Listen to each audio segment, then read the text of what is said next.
Imagine you are lying in bed after a long, tiring day. The lights are off, your body is still, but your mind? It keeps running. Thoughts swirl about tomorrow's responsibilities, past regrets, or that one moment from years ago you still can't forget. You close your eyes hoping to rest, but it feels like your thoughts are louder in the quiet. Why is it that we long for peace but carry chaos inside? Have you ever wondered why, even in silence, our mind is so noisy? Why we chase so much throughout the day, only to lie down feeling empty at night? Why we have everything we need, but something still feels missing? These questions are not just yours. They belong to everyone who has paused for a moment and looked inward. Let me share a simple example. Imagine holding a glass of muddy water. If you keep shaking it, the water will always be unclear. But when you set it down, still and undisturbed, the mud settles. Suddenly, the water becomes clear. The same is true for your mind. We shake it with distractions, stress, and overthinking all day. But when we learn how to be still, truly still, we begin to see clearly. Welcome to Wisdom Woven, a space where ancient Zen stories meet your modern life. This video series will help you sleep better, feel lighter, and discover the calm that already lives inside you.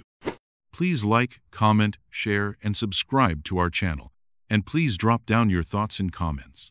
Your support helps us share these peaceful teachings with many more who are silently struggling. Join us on this journey, and let's build a mindful community together. Zen is not about becoming someone new. It's about returning to who you've always been, without the noise. These stories are more than bedtime tales. They are keys to unlock a silent wisdom waiting inside you. Buddhism teaches that peace isn't something you find. It's something you uncover. So, tonight, as your head touches the pillow, don't just try to sleep, try to awaken. This journey is just beginning. The cup is full, letting go to begin the journey. Let me tell you a story, a very simple one. A young man once came to a wise Zen master, full of excitement and eagerness to learn. He had studied many books, learned under different teachers, and carried a notebook filled with thoughts, philosophies, and quotes.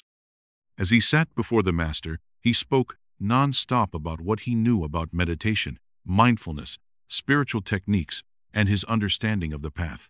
The master listened quietly. Then he smiled gently and offered the man a cup of tea. The young man paused for a moment as the master poured. The cup slowly filled, then reached the top, but the master didn't stop pouring. The tea began to overflow, dripping onto the table, then the floor.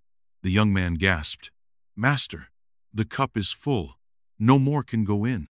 The Zen master looked at him and said calmly, "Like this cup, your mind is full of your own opinions and knowledge. How can I show you Zen unless you first empty your cup?" This little story may seem simple, even silly at first glance, but it contains the first and most important teaching of the Zen path: letting go. The journey to peace doesn't begin with more information. It begins with surrender, with release, with making space. Most of us carry a full cup, not with tea, but with thoughts, opinions, fears, comparisons, desires, and stories about who we think we are. We carry stress like a tight knot in our chest. We carry anger from yesterday and expectations for tomorrow, and then we wonder why we feel so heavy inside. Zen invites us to empty the cup. But what does that really mean? It means to pause, to stop chasing, even for a few moments. It means to let go of needing to be right. It means listening with an open heart. It means watching our breath instead of chasing our thoughts. It means becoming humble enough to say, maybe I don't know everything. Maybe I can just sit and breathe. You see, Zen isn't interested in complicated answers. It's not a religion filled with endless rules. It's not a philosophy meant to impress. It is a return to what is direct, raw, and real. And nothing is more real than the present moment. But the present moment has no room if we are already full. Have you ever tried to rest while your mind is full of things to do? Have you ever tried to listen when you're only waiting to speak? Have you ever noticed how hard it is to enjoy the moment when you're judging everything in it? That's what the Zen master was pointing to. A full cup cannot receive. A full mind cannot awaken. Now, this does not mean you must forget everything you know. It simply means that for a while, you place it down, just like you'd set your bag aside after a long journey. You don't throw it away, you rest from it.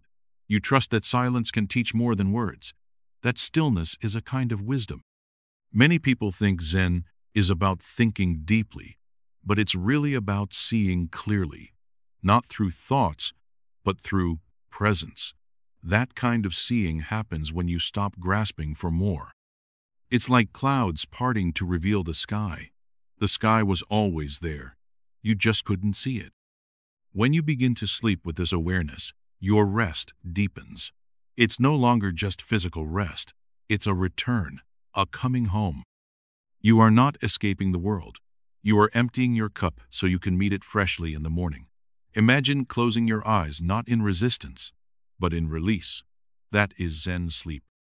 Not just unconsciousness, but peaceful surrender. Sometimes people ask, how can I let go? How can I empty my cup when there's so much in my life? The answer is one breath at a time. Not by force, but by invitation. You sit, you breathe, you observe. And without realizing it, the thoughts begin to slow. The need to fix, to compare, to plan begins to fade. And in that space, even just a few seconds long, you meet yourself. Not the busy self, but the being self. Zen is not something to believe in. It's something to experience. A clear mind is not something you achieve, it is what you return to. Like a pond after the ripples settle, like a mirror wiped clean. Like that teacup, once empty, ready for something new. So tonight, as you lie in bed, notice if your cup is full. What are you holding on to? Worries, regrets, anger, expectations? Without judging them, try setting them down, just for now. Let your breath be like the master's hand, gently pouring out what is no longer needed. You might be surprised how peaceful the silence feels once you stop trying to fill it. And if your thoughts return, that's okay too. They are like clouds passing across the sky. Just watch, just breathe, just be. There is no need to push anything away. Zen is not a fight. It's a soft return to what's already here, already peaceful, already whole. In the morning, you may wake up lighter, not because anything changed, but because you emptied the cup, because you gave yourself permission to rest without effort, because you remembered what it means to simply be. This is the beginning of true understanding, not through answers, but through space, not through more, but through less. So breathe, rest, empty, let go. The cup is ready. The sound of one hand, embracing the unanswerable. Come close, sit comfortably, breathe. Tonight, I want to tell you a strange story, a story that does not give answers. Instead, it opens a door, a silent door inside you that only you can walk through. Long ago in Japan, there was a young monk, bright-eyed, eager, always searching. He went to his master with a deep question. Master, what is the sound of one hand clapping? The master looked at him and said nothing. The boy waited. A few seconds passed, then a minute, then several minutes. Still no answer, only silence. He asked again, Master, please tell me. I don't understand. The master smiled gently and said, Go and meditate on this question.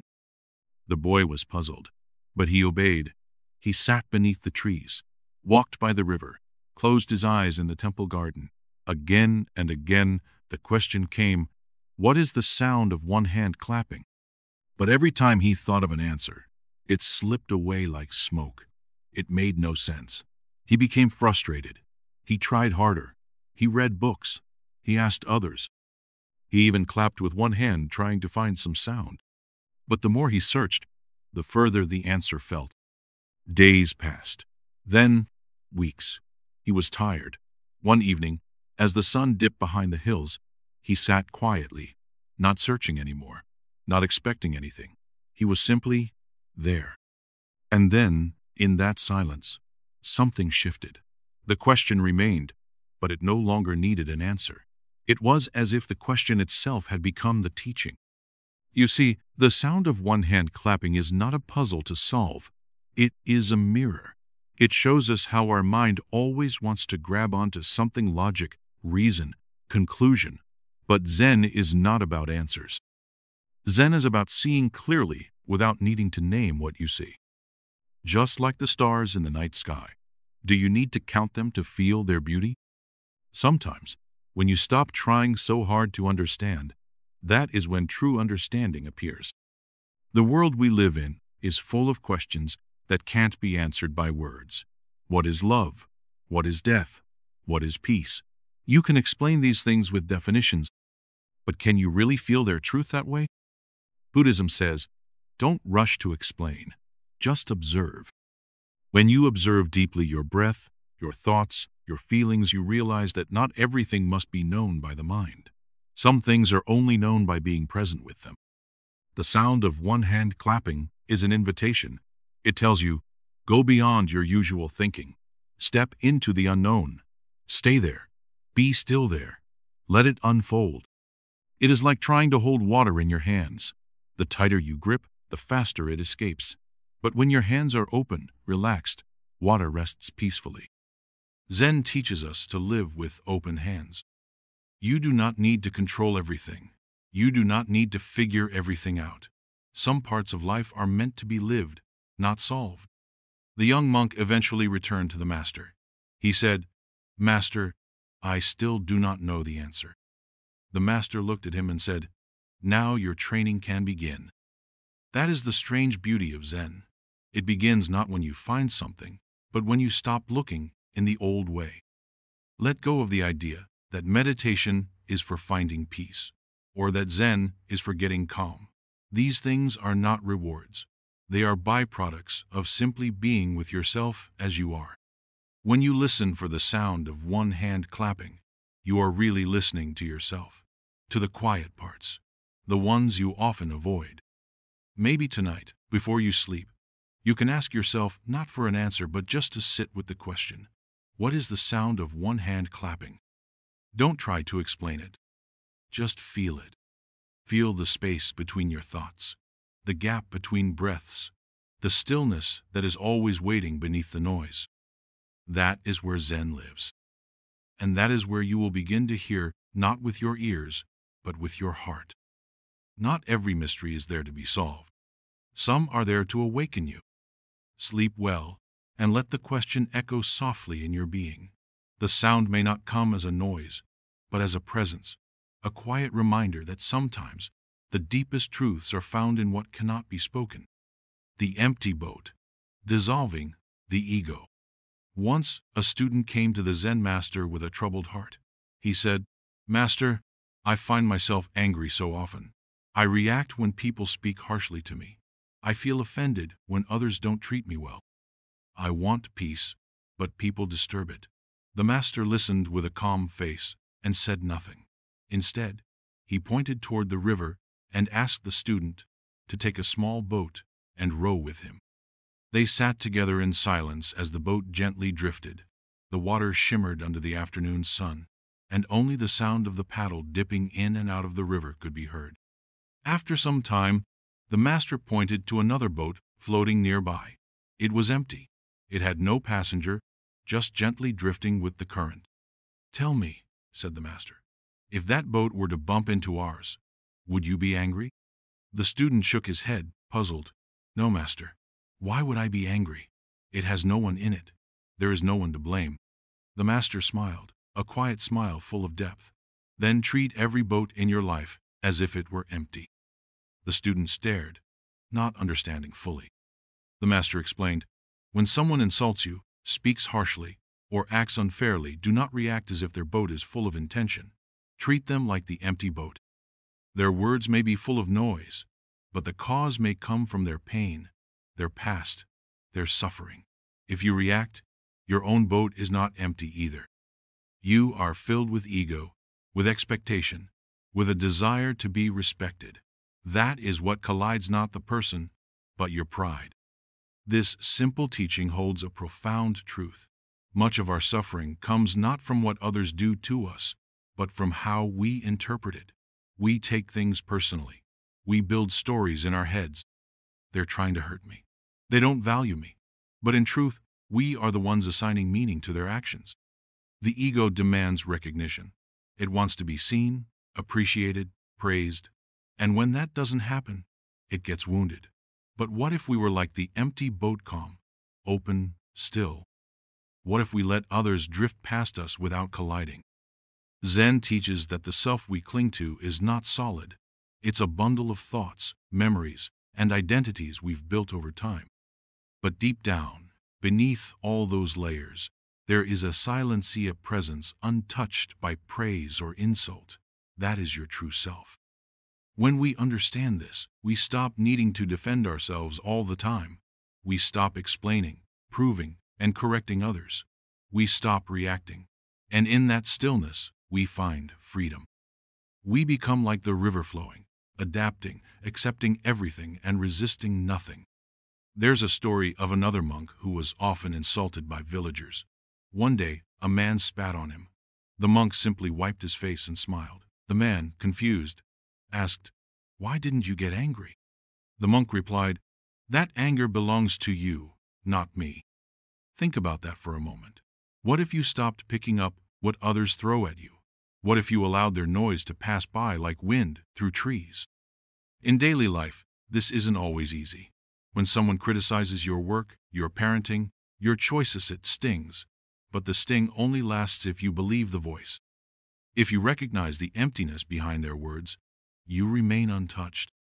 This doesn't mean letting people walk over you. Zen doesn't teach weakness. It teaches clarity. It says, see things as they are. If someone is acting from pain, don't match their pain with yours. Respond with understanding, or walk away with peace. In Zen, the greatest warrior is not the one who fights, but the one who doesn't need to. Why? Because they have already conquered themselves. The empty boat is a metaphor, but it can change how we live. Try it. The next time someone says something harsh, pause, breathe. Ask yourself, is this really about me? And then let it pass. Watch how much lighter you feel. Life is full of boats. Some are calm, some are wild. But the river never resists. It flows around everything. You can be that river. The ego wants to hold its shape, to be important, to be right. But Zen shows us that letting go of form is the way to peace. The more you dissolve the sense of me, the more space there is for joy. This is not something you force. It comes slowly, through awareness, through listening deeply, through silence.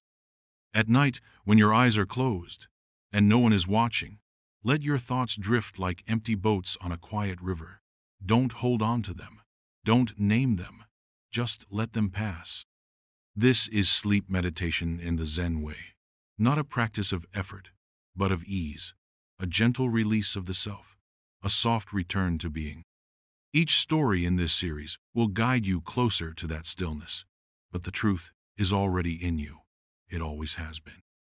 Tonight, rest like the empty boat. Let everything go. Let the waters carry you. Let your heart be quiet. And in that quiet, you may discover something more real than all your thoughts, your true nature, untouched and free. No water, no moon, the power of emptiness. Once, long ago, a young monk visited an old Zen master at a temple perched beside a quiet lake. The moonlight shimmered on the still water, casting silver ripples that danced like whispers of time. The monk carried questions, worries, and a heart filled with confusion. He wanted to know the truth. He wanted to understand the mind, life, and the path to peace. But the master gave him only silence. The monk was puzzled. Why wouldn't the master answer? That night, the young monk stared at the lake. The moon floated in its reflection, round and glowing. He picked up a small bucket, filled it with the lake water, and walked back toward his hut. As he stepped carefully under the stars, the moon swayed in his bucket. He smiled. It felt like he had captured the moon. But later, when he set the bucket down and the water stilled, he saw only his own reflection. And when he finally emptied the bucket, no water, no moon. The next morning, the master said only this: when there is no water, there is no moon. And suddenly, something changed in the monk's heart. This story is not about the moon or water.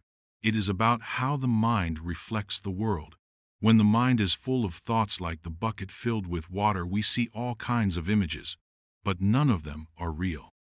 They are only reflections. Just like we cannot pick the moon out of the lake, we cannot hold on to truth with a noisy mind. When the bucket is empty, when the mind is still, there is no need to grasp. There is only clarity. Every day we carry buckets filled with ideas, judgments, expectations, memories, and plans. We mistake them for truth, but what we see is only our mind projecting shadows. We react not to life, but to reflections of life. And so we suffer not because life is unkind, but because we are always staring at the surface of the water, chasing the moon. A Zen life means emptying the bucket. Emptiness does not mean nothing. It means not clinging. It means making space. In that space, peace naturally arises. In Zen, the word for this is mu, a kind of sacred nothingness. It doesn't mean hollow or blank. It means freedom from all things that bind.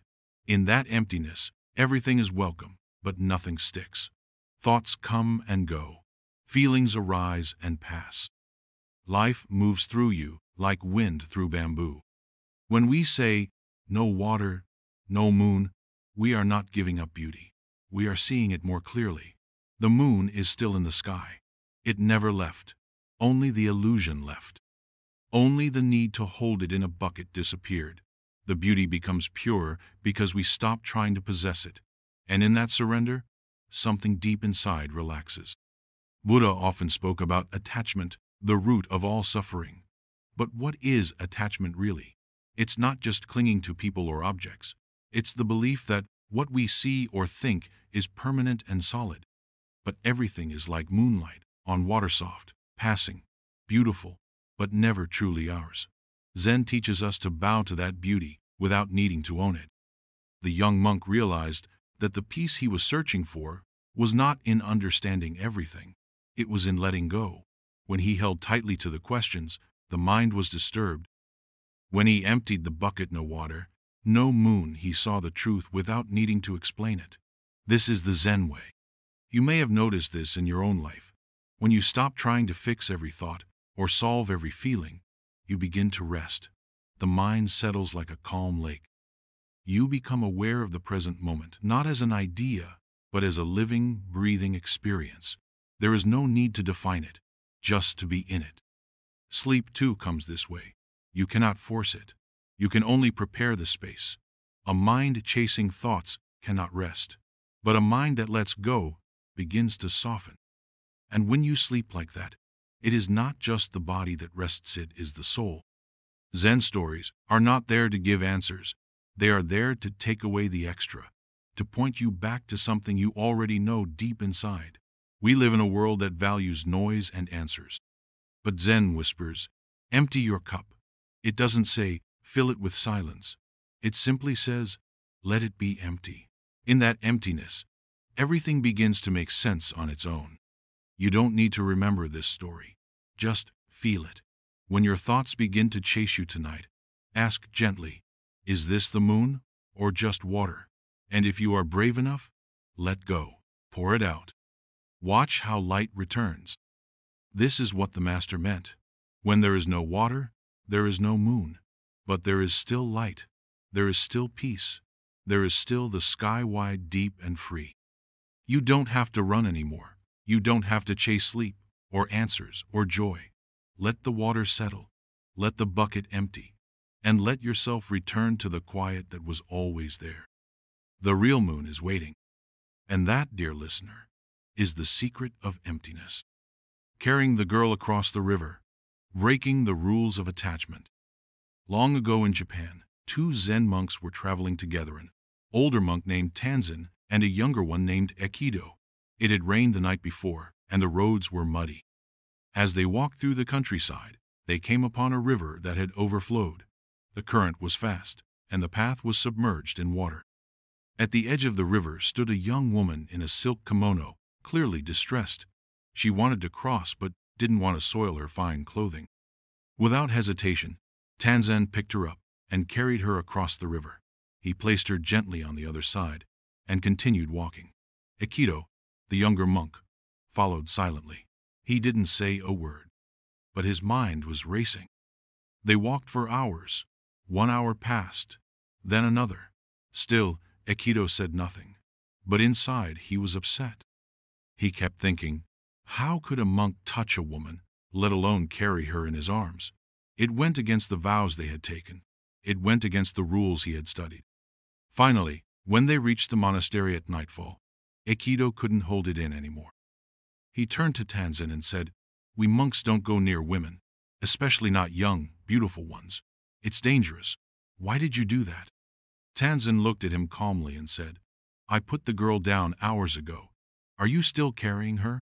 This short story, like all Zen stories, carries a deep meaning in few words. Tanzan's action was spontaneous. He saw a person in need and helped without hesitation or attachment. To him, it was simple. The act began and ended in that moment.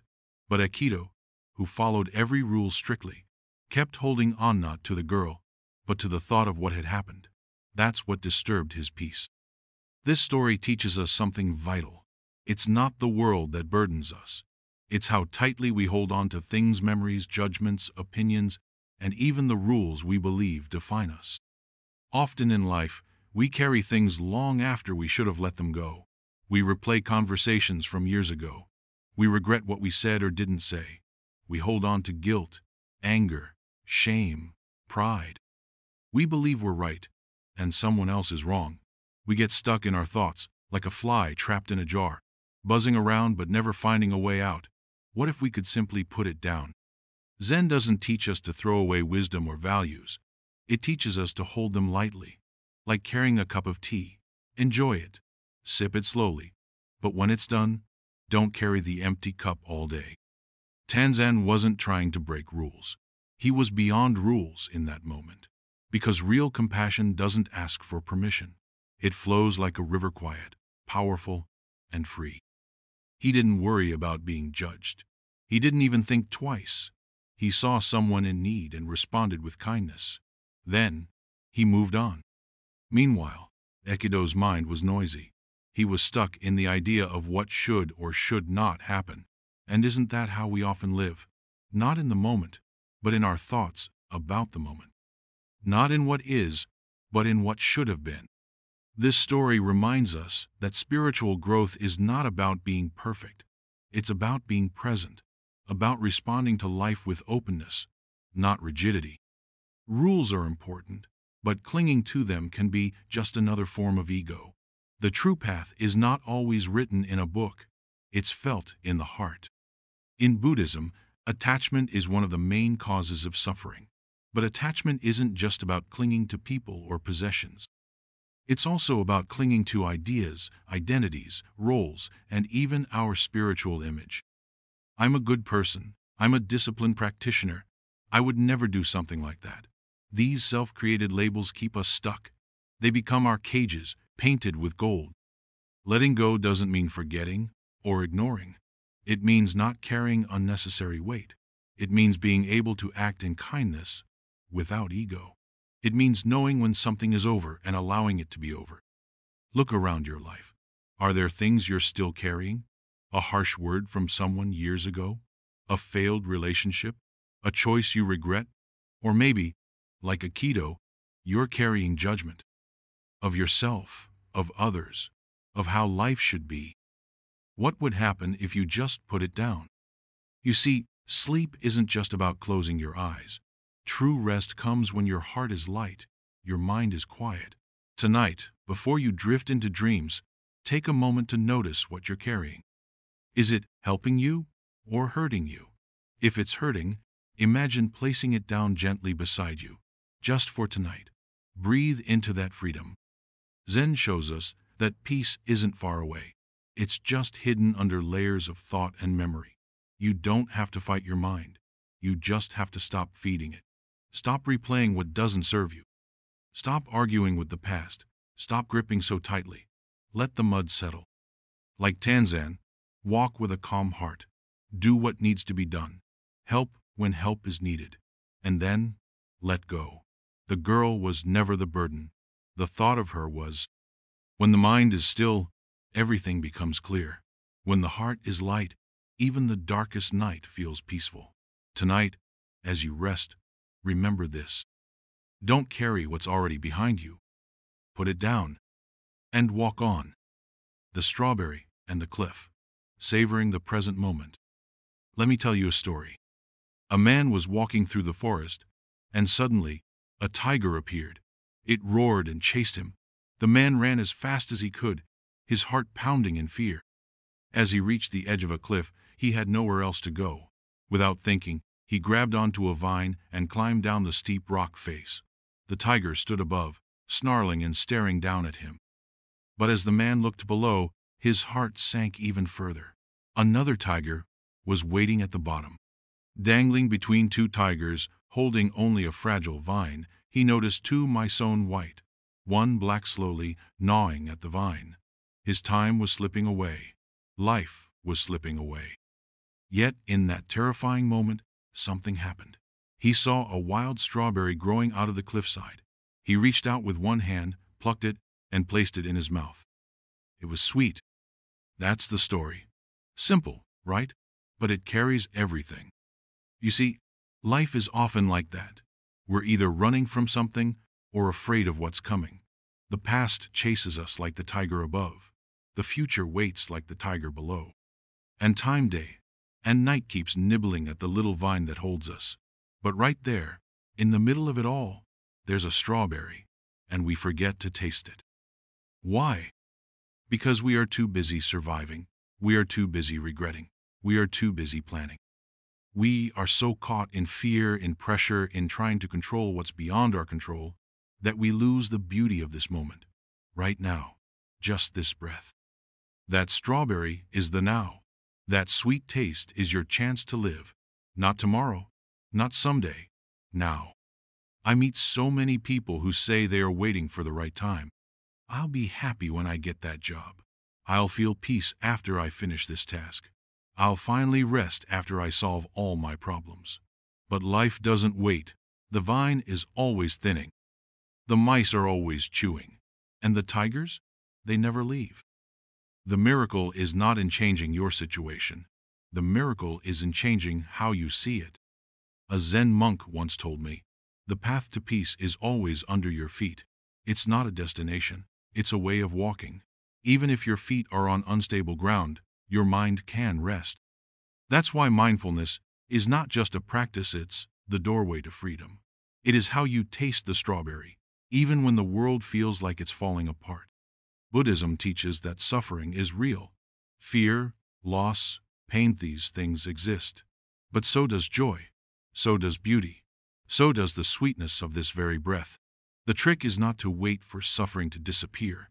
It's to stop letting it blind you to everything else. When I sit silently in the forest, I don't hear the silence at first. I hear the buzzing of thoughts. But then, slowly, the trees start to speak. The wind begins to sing. And even the smallest leaf dancing in sunlight becomes a story. That's what happens when you stop chasing and start being. One breath, one blink, one smile. That's where Zen lives. The man in the story didn't escape the tigers. He didn't fight the mice. He didn't climb to safety. He simply found peace in a bite of fruit. That's the power of presence. He lived fully for that one moment. And perhaps that was enough. You and we don't need to run so much. We don't need to wait until everything is perfect. There will always be something threatening above us. Always something uncertain below. But in between, life is offering us strawberries. So, what are your strawberries? Maybe it's the laughter of your child, the warmth of your tea, the feel of a pillow at the end of a hard day. Maybe it's the sound of rain on your window, the softness in someone's voice, the stillness between thoughts. Don't miss them. I once asked an old Zen master, "What is the secret to a happy life?" He said, "Don't miss your own life." That's it. Too many people live half a life, waiting for the real one to begin. But this is the real one. Right now, this breath, this beat of your heart, this very moment. And when you truly taste it, you'll realize this is all you ever needed. So tonight, as your eyes close, don't chase your thoughts. Don't fear your dreams. Just be here. Let your body rest. Let your mind settle. Like the muddy water we talked about before, let it still. And in that stillness, you will taste something sweet. Not because everything is perfect, but because, even in the middle of fear and change, you have the power to find peace. That, my dear friend, is Zen. And that strawberry? It's waiting. The master's silence, beyond words and concepts. Once, a student traveled a long distance to meet a Zen master. The student had read many scriptures, practiced countless meditations, and could recite sutras with perfect clarity. Yet, he still felt unsettled. He came before the master and bowed deeply, asking, "Please, master, tell me the essence of Zen. What is the final truth?" The master looked at him, smiled gently, and said nothing. The student was confused. He repeated his question, thinking perhaps the master hadn't heard. But again, the master simply sat in silence, his gaze calm and his posture still as a mountain. After a long pause, the student bowed once more and left, more confused than when he came. Years later, after much practice and contemplation, the student suddenly understood.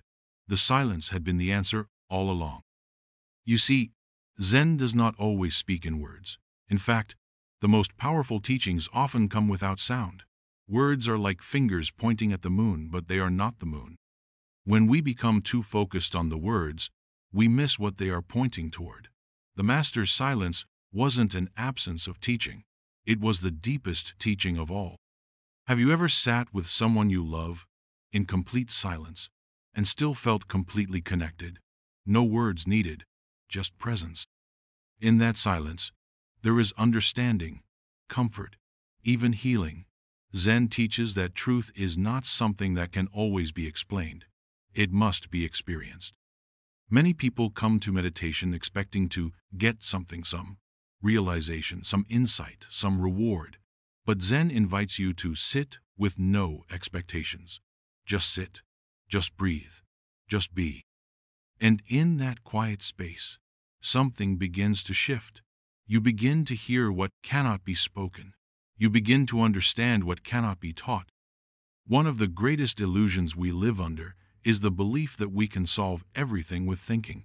That if we read enough, learn enough, or analyze enough, we will find peace. But peace is not an equation. It is not a concept. It is not even a goal. It is a state of being that arises when the noise fades away. The master's silence was not emptiness. It was fullness beyond form. It was the presence of something too vast to fit into sentences. That silence can't be memorized or explained. It must be felt. That's why Zen masters often answer with gestures, silence, or even unexpected actions. They want to shake the student out of mental patterns and open the gate to direct experience. Zen is not meant to be understood like a math problem. It's not about logic. It's about dropping everything you think you know and coming face to face with what's real. And sometimes, what's real is too deep for words. In your own life, how often do you speak just to fill silence? How often do you rush to respond, to explain, to label everything? Zen invites you to try something different, to sit in silence with your questions, to trust that sometimes the best answer is not an answer at all. When a bell stops ringing, the sound still echoes in your ears. When a teacher stops speaking, their silence can echo even louder. That echo is the space where true learning begins. It's not about passive listening. It's about being fully present with what is. There's a story of another student who asked a master, "What is the path to enlightenment?" The master responded by simply raising his finger to the sky. The student was puzzled, but over time, the gesture began to live in his heart. It pointed him inward, past all the teachings, into the realm of direct knowing. Zen stories like these can seem strange. Sometimes they feel like riddles, or even jokes, but they are designed to nudge us off the path of ordinary thinking. to make us pause, and in that pause, notice something deeper. The Master's silence is not something we should try to explain. The moment we do, we step away from it. But we can sit with it. We can return to it, like coming home to a quiet room after a long day. That silence is not empty, it is filled with truth. Even in our noisy world, there are moments of silence all around us, in the space between heartbeats, in the quiet before sleep, in the stillness of early morning, in the hush of a falling snow. These moments are not separate from Zen, they are Zen. You don't need a temple to find this silence. You don't need to renounce your life or travel to a monastery. All you need is to stop for a moment. Close your eyes, feel your breath, and listen not with your ears, but with your whole being. Words can be beautiful. They can comfort, inspire, teach, but they are not the whole truth. Zen points to the space beyond the words. It invites you to live in that space, even if only for a moment. That moment can change your life. What if you didn't need to understand everything? What if peace was already here, waiting beneath the noise of your thoughts? That's what Zen suggests. That's what the Master's silence reveals. So tonight, as you listen to this, and slowly drift into sleep, allow that silence to come to you. Let it wash over your busy mind. Let it hold you gently. You don't need to do anything. Just rest. Just be. The Master has already spoken without saying a word. The Bamboo Cutter. Lessons from Nature and Simplicity. The Zen Master sat beneath the shade of an old bamboo tree.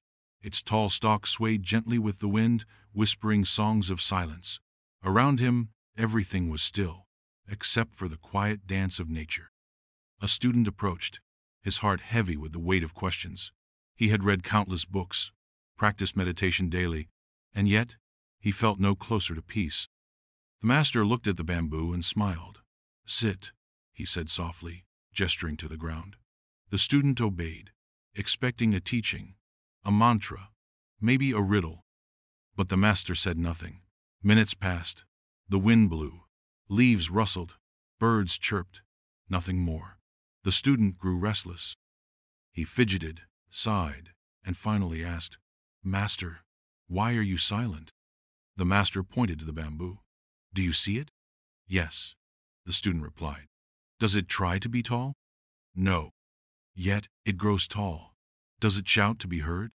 "No." "Yet we can hear it whisper in the wind." The student frowned. The Master leaned closer. "The bamboo lives simply. It bends with the storm, yet it never breaks. It does not resist life. It flows with it. Can you do the same?" The teaching had begun. In the world of Zen, bamboo is not just a plant. It is a mirror. It shows us how to live with strength, but without hardness. It is empty inside, yet full of life. It does not compete, yet it rises. The Zen Master teaches that the most powerful wisdom is like bamboo hollow of ego, grounded in truth, swaying with change. Long ago, in a small village, there lived an old bamboo cutter. Every morning he would walk into the forest, greet the trees, and select only what was needed. He never took more. He never rushed. His hands were weathered, but his heart was light. He worked slowly, carefully, and returned home with enough. Never too much, never too little. People in the village laughed at him. "You could sell more if you cut faster," they said. "You could be rich." But the bamboo cutter only smiled. "What is the use of riches if your heart is poor?" Years passed, and the bamboo cutter aged. When he could no longer work, villagers brought him food, wood, and water. "Why are you helping him?" others asked. "Because he helped the forest," they replied. "Because he helped us." His life had been quiet, humble, and kind, and when he passed away, they planted bamboo at his resting place. It grew tall and strong, as if the forest itself was bowing in gratitude. The Zen Master told this story not to entertain, but to remind his student of something essential. Peace is not something you chase. It is something you become. Like bamboo, you grow by letting go. Simplicity is not about having nothing. It is about needing little. In Zen, there is a saying, "When the meal is enough, don't look for dessert. When the robe covers you, don't wish for silk. Modern life teaches us to want more speed, more success, more things. But Zen turns the path upside down. It teaches us to subtract, not add, to remove the noise, the clutter, the constant craving. Once the student asked, "But Master, I have dreams. Should I not strive?" The Master smiled. "Dreams are fine, but are they rooted in need or in greed?" The student didn't answer. He had to sit with the question. That is what Zen asks of us, not answers, but awareness. Even in sleep, our minds wander. We dream of flying, of falling, of becoming something. But what if the greatest peace came not from becoming, but from being? Just as bamboo stands tall without effort, perhaps our soul too can rise when we stop forcing it. The Master spoke again. "Watch the bamboo. It does not hold the past. It does not plan the future. It stands fully in the now." That is Zen. The student, now quiet inside, listened more deeply. He began to notice the way the leaves moved, how they caught the sunlight, how they bent gently with the breeze. He saw, perhaps for the first time, that the bamboo wasn't just a plant. It was a teacher. Days passed. The student returned often, sitting silently under the same tree. He began cutting unnecessary thoughts, the way a bamboo cutter trims extra branches. He stopped overthinking, comparing, competing. He just breathed. One day, another student came and asked him, "What has the Master taught you?" The student smiled and said, "Nothing and everything." That is the way of Zen. Lessons are not given, they are revealed. Peace is not taught, it is remembered. The bamboo does not explain how to be still. It simply stands and invites you to join it. So tonight, as you lie down, imagine yourself in the quiet forest. Bamboo all around. The wind soft. Your breath slow. Your thoughts gentle. Let them fall like leaves. Let your heart become light. You don't need to be more. You already are. Let the story of the bamboo cutter remind you, life is not a race. It is a rhythm. Walk gently. Sleep deeply. Live simply. That is the Zen way. A drop in the ocean. Understanding interconnectedness. Sit comfortably now. Let your breath flow gently like a soft river through your body. Let your thoughts fall like dry leaves. Tonight, I will share with you a story not just of one person but of all of us. For in Zen, there is no you and me. There is only the whole, one great ocean, and each of us is a drop. Long ago, a young seeker came to a Zen master and asked, "Master, what is the meaning of my life? Why do I feel so separate, even when surrounded by people?" The master looked at him, smiled gently, and said nothing. He simply poured a single drop of water from a ladle into the ocean before them. The seeker waited, but the master only pointed to the water. "Find your drop," he said. The seeker stared. "But, Master," he said, "I cannot. It is gone." The master nodded. "Exactly. That is how it is with you. You feel like a drop, separate, isolated, struggling. But in truth, you have always been part of something far greater. Just like that drop, the boundaries of the self are imagined. We think we are alone, but we are not. You are the tree and the wind that moves it. You are the sunlight that falls across your face and the bird that sings above your head. In our modern lives, we are taught to stand out, to be unique, to build walls around our identity. This is mine. That is yours. I am this. You are that. And yet, in doing so, we create more pain. We forget our connection to each other and to the world. When you see a river, do you think it's different from the rain? And when you see a cloud, do you think it's separate from the sea? Zen reminds us that the world is not made of things. It is made of relationships. You are not alone. You are part of everything, and everything is part of you. The breath you take tonight once passed through leaves. The water you drink once danced in clouds. Let this truth sink into your heart, like soft rain on dry earth. Because when we realize our deep connection to all life, our worries begin to shift. The pressure to be something, to prove something, starts to melt away. You no longer need to carry the world alone, because you are the world. The Buddha once said, "If you light a lamp for someone else, it will also brighten your path." This is not just a moral teaching, it is a truth of existence. When you offer kindness, you receive peace. When you hurt another, you injure yourself. We are all part of the same great flame. The illusion of separation is the source of much suffering. This is my success. That is your failure. But in Zen, we do not measure this way. When one flower blooms, the whole garden is lifted. When one person suffers, we all are touched by that sorrow. So, when you lie in bed tonight, and the thoughts of loneliness arise, remember the drop, and then remember the ocean. Close your eyes and feel the breath not just as air, but as the gentle touch of life itself flowing through you, around you, into all things. There is no edge to this breath, no border, just a rhythm shared by trees, oceans, people, and stars. Even your body is not just yours. It is made of earth and sky. Your bones were shaped by mountains. Your blood carries minerals once held in ancient rocks. The warmth in your chest comes from a sun millions of miles away. You are not a visitor on this earth. You are Earth itself, conscious, breathing, dreaming. And when your thoughts feel heavy, full of questions or sorrow, pause and ask, who is feeling this? Who is observing this mind? You may feel like a small I, but behind that, there is vast space. That space is what Zen calls your true nature, not limited, not separate.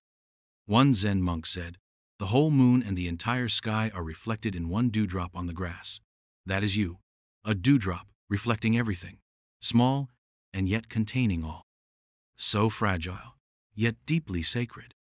The more you see this, the more gentle you become. You stop rushing. You begin to listen not just to words, but to the silence in between them. You begin to see the invisible strings connecting all things, the farmer to the bread, the bird to the morning, your breath to the forest. You stop asking, "What can I take?" and begin to wonder, "What can I give?" Because you realize that when you give, you are not losing. You are completing the circle, returning something to yourself. And slowly, peace begins to rise within you, not as an escape, but as a homecoming. You are no longer a drop struggling in the wind. You are the ocean, calm and full. The Zen path does not give you answers like a map. It gives you understanding like a mirror. You see clearly. You realize you were never lost. The drop was never outside the ocean. So tonight, sleep not as a lonely traveler, but as part of a vast family of stars, winds, animals, and dreams. Rest in the arms of everything. Listen to the silence. And know, deeply, truly, gently, you belong. The temple bell stops, listening to inner silence. Long ago, in a small village near a great mountain, there stood an old Zen temple. It was not grand or famous. Its walls were worn, its roof covered in moss, and only a few monks lived there. But the people from nearby villages often came to this temple, not for prayers or blessings, but simply to listen. They came at dusk, when the sun slipped behind the trees, and a gentle hush fell over the land. That was the moment when the great bell of the temple would ring, a deep, rich sound that rolled across the hills like a slow-moving cloud. It echoed through the valleys, across rivers, through forests, and somehow even deeper into the hearts of those who listened. One evening, a traveler asked the old Zen master of the temple, "Why do people come here just to hear a bell? What's so special about a sound?" The master smiled gently and said, "They don't come to hear the bell. They come for what follows when the bell stops." The traveler didn't understand at first, but that night he sat among the villagers. When the bell rang, he listened. It was beautiful, full of depth and power, and then silence. A silence so deep it almost had a presence of its own. In that silence, he noticed his breath. He noticed the wind in the trees. He noticed a feeling he hadn't touched in years. This is the heart of Zen. It does not ask you to believe in something far away or magical. It invites you to become quiet enough to notice what is already here. The bell is just a beginning. What matters is what happens after. It teaches that sound is not the only teacher, silence is too. In our daily lives, we are surrounded by noise. Not just the noise of cars, voices, machines, but the noise of our thoughts. We are always thinking, planning, remembering, worrying. Even when we are alone, we are never truly alone with ourselves. Zen shows us how to sit with silence and not be afraid of it, because within silence, there is understanding. Within silence, we meet ourselves.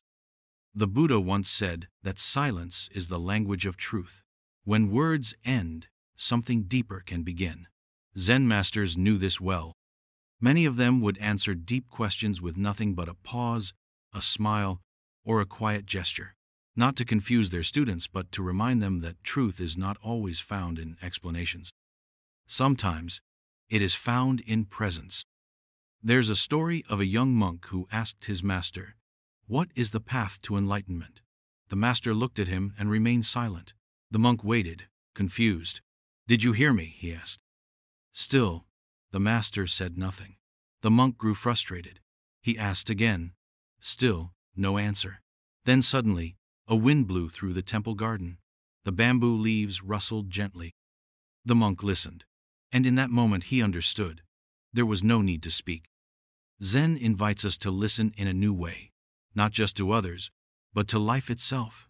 When we listen deeply, we begin to hear things we've always missed: the rhythm of our breath, the weight of our body on the earth, the distant hum of the world moving gently forward, and most important of all, the voice that whispers quietly within us, the one that gets lost in the noise of every day. You don't need a temple or a bell to hear this silence. It's available right now, wherever you are. Sit still, close your eyes, breathe slowly, and just listen. Let the world settle like that muddy glass of water. Let the thoughts float down to the bottom. What rises in their place is not emptiness but awareness. Some people think meditation is about stopping thoughts, but that's not the Zen way. Zen teaches that thoughts will come and go, like clouds in the sky. You don't need to chase them or fight them. Just sit, just watch, just breathe. And in that watching, something wonderful happens. You begin to see the space between your thoughts, the stillness, the silence. That is where peace lives. In our world today, silence is rare. We fill every moment with music, messages, videos, voices. Even at night, our minds continue to talk. But silence is not the absence of life, it is the background of all life. It is the canvas where everything else is painted. Without silence, we cannot see clearly. We cannot think deeply. We cannot truly feel. That is why Zen stories often seem strange. A master might answer a question with a knock on the table, or walk away without a word, or point to the moon. These actions are meant to break the constant noise of logic and make space for silence. They don't offer answers, they offer openings, spaces for awareness to enter. In one story, a student asked, "What is the truth of Zen?" The master picked up a flower and held it silently. The student stared. Slowly, a smile grew on his face. He understood. The truth was not in the word sit, was in the moment, in the flower, in the stillness between them. Every night before sleep is a chance to return to this space. Instead of drowning in thought, we can float in awareness. The silence of night is not empty. It is full of lessons, waiting to be heard. When the world grows quiet, the inner world speaks, but only if we are willing to listen. Tonight, as you prepare for rest, remember the temple bell. Let its echo guide you into your own silence. Notice the moments between your thoughts. Notice your breath. Feel the ground beneath you. Feel the peace that is not given by the world but revealed when everything else fades away. Zen is not about adding anything. It is about removing the noise, the clutter, the distraction until only clarity remains. The silence after the bell is not the end of something. It is the beginning. The beginning of being fully here, fully aware, fully alive. And maybe, just maybe, when the bell stops, you will hear the most beautiful sound of all the stillness inside your heart. Not knowing is most intimate. wisdom beyond knowledge. Let me tell you something very simple, and yet very deep. There is a moment in a person's life when all the books, all the teachings, and all the explanations seem to fall short. You sit in front of a question, not a big one, just a simple, honest question, and for the first time, you don't want an answer. You don't need a theory. You just want to feel the truth for yourself. That is where Zen truly begins.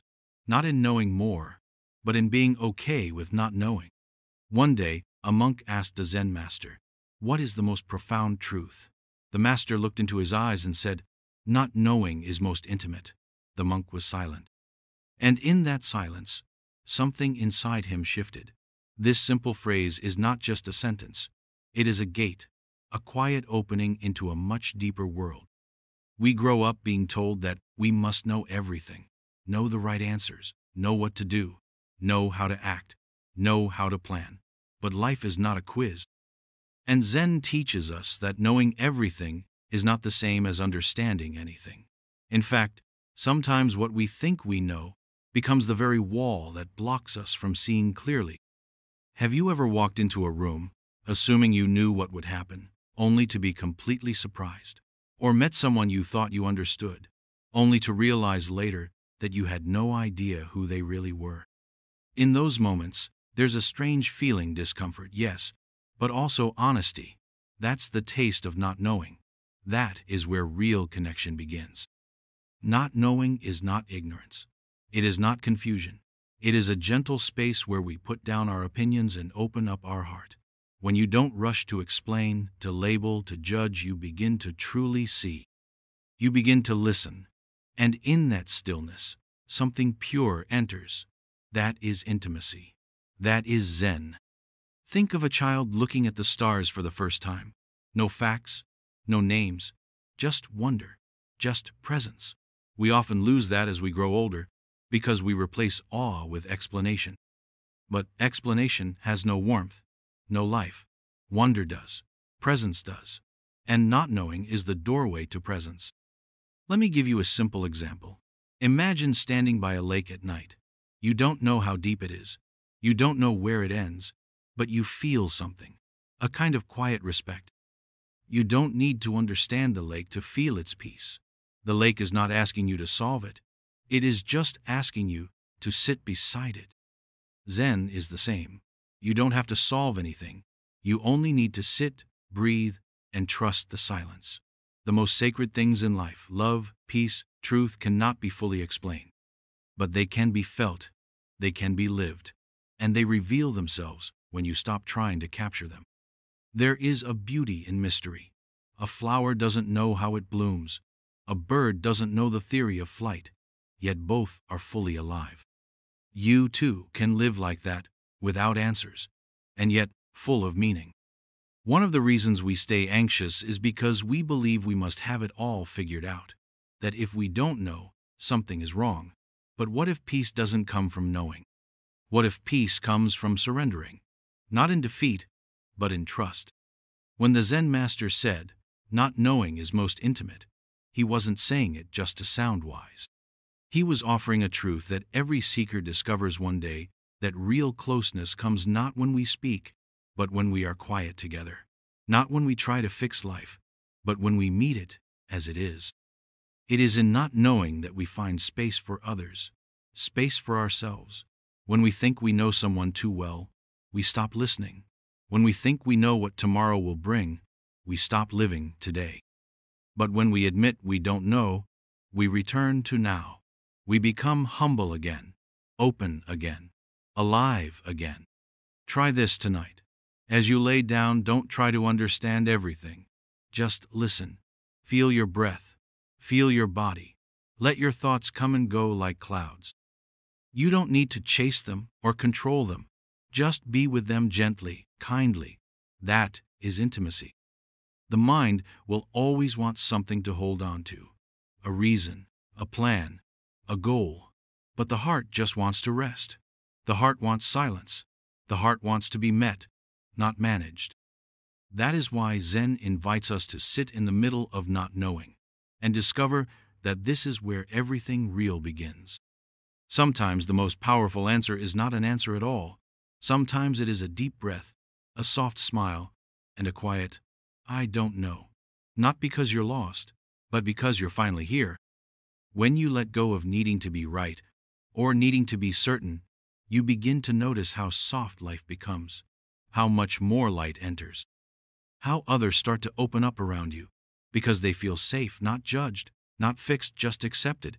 That is what intimacy feels like. This is why the path of Zen does not fill your mind. It clears it. It doesn't hand you new beliefs. It invites you to drop even the old ones. And in that emptiness, in that freedom, you find something rare yourself, unguarded. The greatest teachings often have no words. The deepest moments cannot be explained. And the truest wisdom feels like silence. So let this silence be your teacher tonight. Sleep not with a head full of answers, but with a heart wide open. That is where the real journey begins. The man who walked on water, belief, and balance. Once, in a quiet corner of the Zen world, a young monk sat beside a still lake, watching the soft ripples on the surface. The water reflected the sky perfectly. It was as if heaven and earth were one. As he sat there, his master approached and said nothing at first. Then, after a while, the master asked, "Do you believe that a man can walk on water?" The young monk looked up, surprised. "No, master," he replied. "It is not possible. A man cannot walk on water." The master simply smiled. "Then let me tell you a story. There was once a village by a great river, and in that village lived a man named Haru. He was not a priest, nor a scholar. He was a simple fisherman who lived a quiet life. But Haru had a deep faith not in a god, not in any one teaching, but in something that words cannot touch. It was the kind of faith that made him walk with ease, speak without fear, and love without expecting anything in return. One morning, as mist curled over the surface of the river, Haru walked down to the water's edge. The current was strong, and there was no boat to cross. But Haru had crossed many times. He took a breath, stepped onto the surface, and walked. The villagers watched in disbelief. No tricks, no boards, no illusions. Haru walked across the river as if it were solid ground. Word spread fast. People gathered. Some called him a prophet, some a fool, but Haru remained unchanged. When asked how he did it, he simply said, "I do not step on water. I walk where I must go, and I believe I will reach." A young Zen student, hearing this story, traveled from far away to meet Haru. When he arrived, he asked him directly, "How do you do it? Is it faith? Is it a secret practice?" Haru smiled gently. "It's not faith in the way you think. It is not belief in something outside myself. It is balance. When the mind is still, the body follows. When the heart is quiet, the world opens. I do not walk on water. I walk in peace." This confused the student. "But, master," he later asked his own teacher, "surely that is impossible. It defies nature." The Zen master replied, "What defies nature is not walking on water. What defies nature is the way we fill our minds with doubt, fear, and endless noise. We forget how to walk with our own feet." The story of Haru is not about miracles. It is not meant to convince you that one can physically walk on water.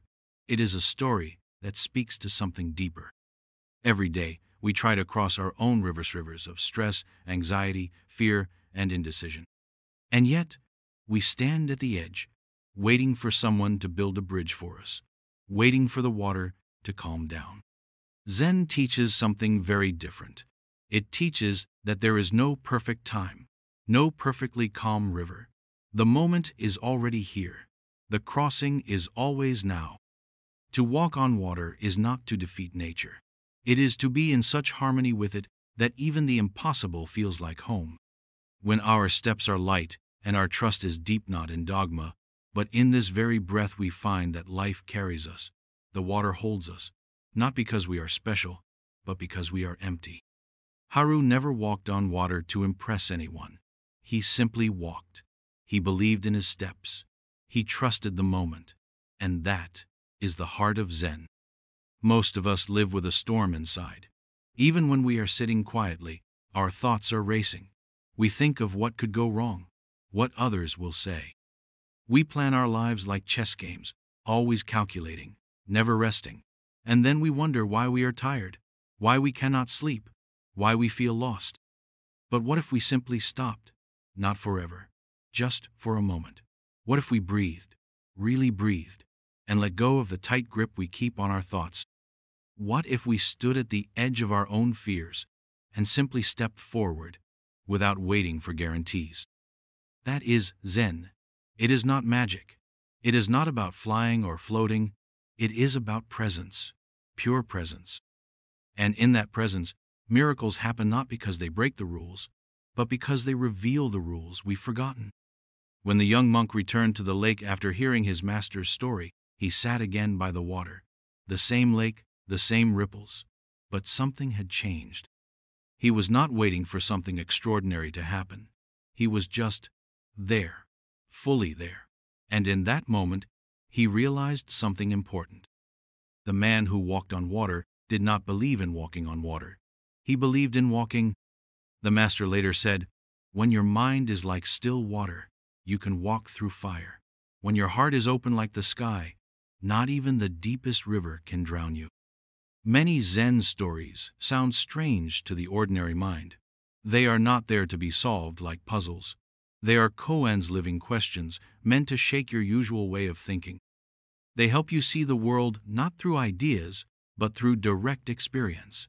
They do not always make sense, and that is the point, because life doesn't make sense in straight lines. So ask yourself not, can I walk on water? But, what am I afraid to walk through? What river stands before me, and why do I keep waiting for someone else to cross it first? You may not walk on water tonight, but you can take one step closer to your own quiet center, and from that place, even the wildest currents feel like stillness. Haru's story is not about distance, it is about depth. And in Zen, depth is not measured in miles, but in moments. The more present you are, the deeper you live. Let the story rest in you now, not as a tale to believe, but as a space to explore.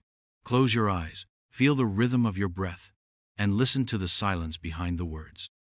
This is where the true walking begins. The Wild Fox Koan, Actions and Consequences. Long ago, in a quiet Zen monastery, nestled at the foot of a mountain, an old man would come and go as he pleased. No one knew who he was or where he came from. Every evening, just before the monks gathered for their nightly teachings, he would appear in the back of the hall. He would sit silently, listen, and vanish again before the morning light. One day, the Zen master of the temple, Baizhang, looked up and caught the man's eyes. There was something unusual in them, not quite suffering, not quite peace, but a quiet heaviness. That night, when the teachings ended and the monks left the hall, the man stayed. He walked slowly to Baizhang and bowed deeply. The old man spoke, "Master, I am not a human being. 500 years ago, I was the abbot of this very temple. A student once asked me, does an enlightened person fall under the law of cause and effect? I replied, no, such a person does not. Because of this answer, I was reborn as a fox for 500 lifetimes. Now I ask you again, does an enlightened person fall under the law of cause and effect?" And Baizhang looked at him gently and replied, "Such a person does not ignore the law of cause and effect." At those words, the old man bowed once more and said, "Thank you, Master. You have freed me from the body of a fox." The next morning, behind the temple, the monks found the body of a fox lying cold in the snow. Baizhang instructed them to perform a funeral for the fox, as they would for any monk. This story might sound strange, even magical, but its meaning is deeply human. Cause and effect is the natural rhythm of life. You plant a seed, and in time, a tree grows. You speak words of kindness, and trust blooms. You lie, and slowly, even without trying, distance grows between you and others. Enlightenment is not an escape from this law. It is a deeper understanding of it. Many of us hope that if we become spiritual enough, we will no longer suffer the consequences of our mistakes. We hope our peace will protect us from discomfort. Our good intentions will shield us from harm. But Zen does not promise that. Zen teaches that everything is connected. Every action, every word, even every thought, leaves a ripple behind. The fox in the story represents what happens when we deny this truth. He was a Zen master, a man of deep insight, yet one wrong answer-own belief that enlightenment meant rising above karma kept him trapped. Not in punishment, but in misunderstanding. He became a fox not because of punishment from above, but because of the natural outcome of his belief. He became something wild, distant from human understanding, living in confusion. The moment he accepted the truth that even the enlightened are not free from cause, and effect was free, just like that. So often, we want to escape the rules of life.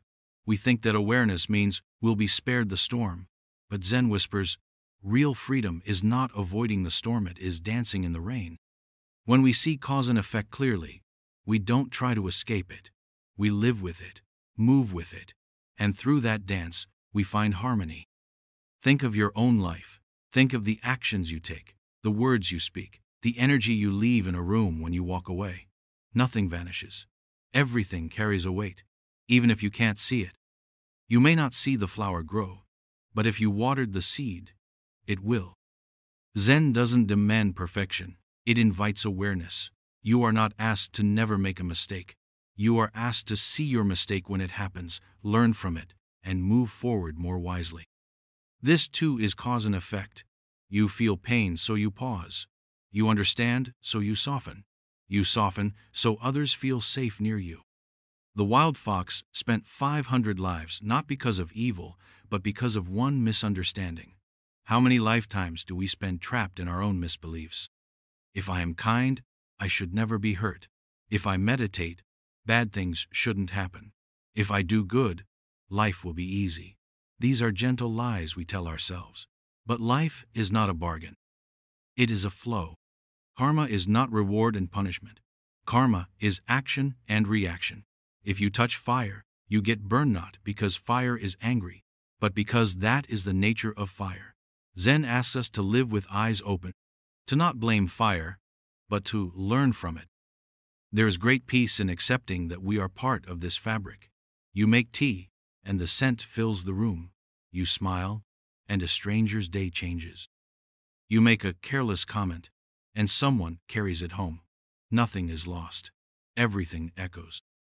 And yet, don't be afraid. This is not a message to live in fear. It is a message to live in presence. If you know your every word plants a seed, then choose them like a gardener. If you know your every step leaves a footprint, then walk gently. You do not need to fix the past to change the future. Like the fox, your freedom begins the moment you understand. The moment you stop trying to escape cause and effect, and instead, choose to live within it, with care. There's a soft power in this. You no longer need to control everything. You just need to be honest, kind, and awake. Life will take care of the rest. Tonight, as you close your eyes and your body relaxes into rest, think of the wild fox. Think of the way one idea can shape our life. And remember, your awareness tonight is already a new causes. Effects will bloom quietly in days to come. In the stillness of this moment, you are already changing the path. The Zen path is not far away, it is here. In the breath you take, in the choices you make, in the truth you see. And that truth is simple. Everything you do matters. The Gateless Gate. Confronting paradox in Zen. Long ago, a student came to a Zen master and asked, "What is the gate to enlightenment?" The master looked at him and smiled gently. He said, "There is no gate, walk through it." At first, this sounds strange. No gate? Then how do we walk through it? But that is the beauty of Zen. It teaches us not with clear answers, but with gentle puzzles that awaken the mind. These are called koan short, powerful riddles that cannot be solved by thinking in the usual way. They are meant to break our habits of logic, to show us that real understanding doesn't come from thought, it comes from presence. Imagine this. You're standing in front of a fence. You search for a gate to pass through, but there is none. You walk up and touch the fence. It crumbles. You realize it was never real to begin with. That's what the gateless gate is. We build walls in our mind walls of fear, doubt, identity, knowledge. Then we look for a way to get past them. But those walls, they were never solid. We made them, and when we stop believing in them, they vanish.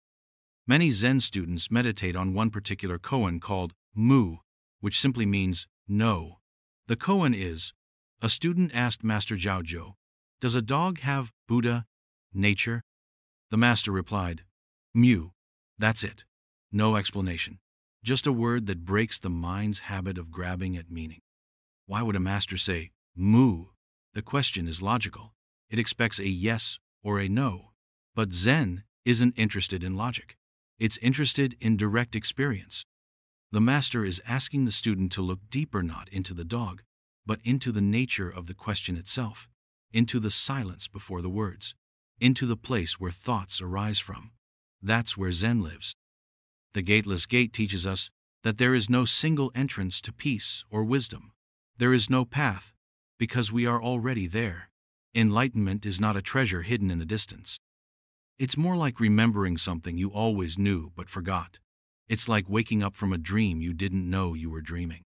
Have you ever stared at the sky and felt the vastness of everything? That moment of quiet awe that is Zen. That is the gate. It has no doors, no hinges, no locks. You don't need a key, because you were never locked out. But here's where it becomes difficult. The mind doesn't want to believe it. It wants techniques, systems, instructions. It wants a path with milestones, a clear starting point, and a final goal. Zen instead says, just sit, just breathe, just look, not to change anything, but to truly see it. When you sit in meditation, the mind starts to complain. It says, this is boring, or you're not doing it right, or nothing is happening. But Zen says, don't argue with the mind. Let it be.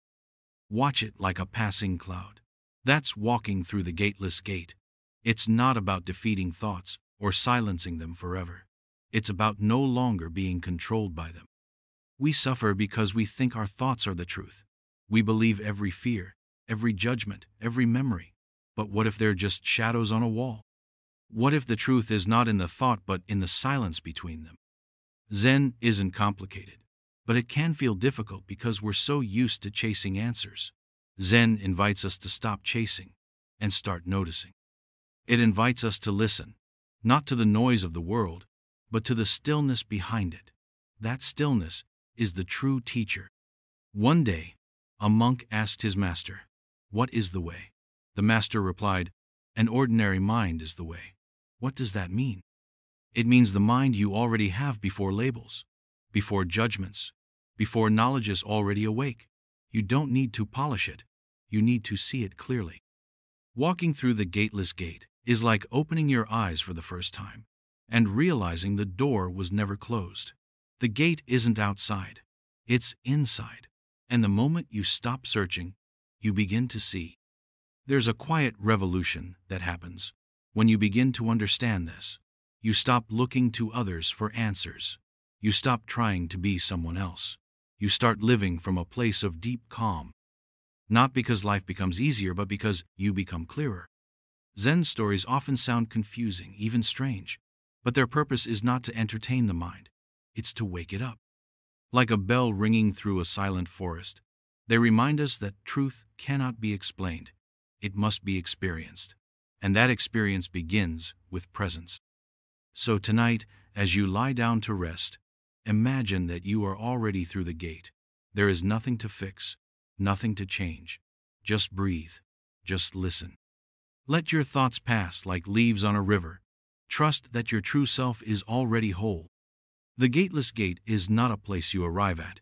It's the realization that you never had to leave yourself to find peace, and that is where the real journey begins. The finger pointing to the moon. Truth beyond form. Sit quietly now, my friend. Let the breath slow down. Let the heart soften. Let the world outside wait for a while. Tonight, I will tell you a story, not just one to listen to with your ears, but one to feel with your heart. This story isn't about something far away. It's about you, about your mind. about how we often search and search, while the truth is already within reach. There was once a wise Zen master who pointed to the full moon in the night sky. His student stood beside him, watching. The master said, "Look at the moon." The student nodded. But then the master turned to him and said, "Do not mistake my finger for the moon." That's all he said. Nothing more, nothing less. Now you may wonder, what is the meaning in such a short moment? What lesson hides in this simple gesture? The master was trying to teach something very important, something many of us forget. When we hear a teaching, see a symbol, or follow a path, we often become attached to the outer form. We think the book is the truth. We think the teacher is the truth. We think the temple, the statue, the robe, the chantal of these are the truth. But they are only fingers. They only point to the moon. The moon, dear one, is your true nature, the clear, quiet awareness that has always been within you. But when we cling to the finger, we miss what it's pointing to. We hold tightly to words, to rituals, to ideas. We argue over right and wrong, this way or that way. We forget that all the paths, all the teachings, are only meant to guide us home and not to become our prison. Many people spend their whole lives polishing the finger. They become scholars, priests, spiritual experts. They memorize scriptures, build great temples, write deep books. But they never pause long enough to simply look up and see the moon. They know every detail about the map, but they never take the journey. You may ask, if the teachings are not the truth, why follow them at all? That is a good question. The teachings are like a raft that helps you cross the river. They are necessary, helpful, beautiful even. But once you have crossed to the other side, you don't carry the raft on your back. You thank it, and you let it go. The same is true for Zen. Zen is a finger. It points, gently and clearly, but what it points to cannot be spoken, cannot be held, cannot be explained.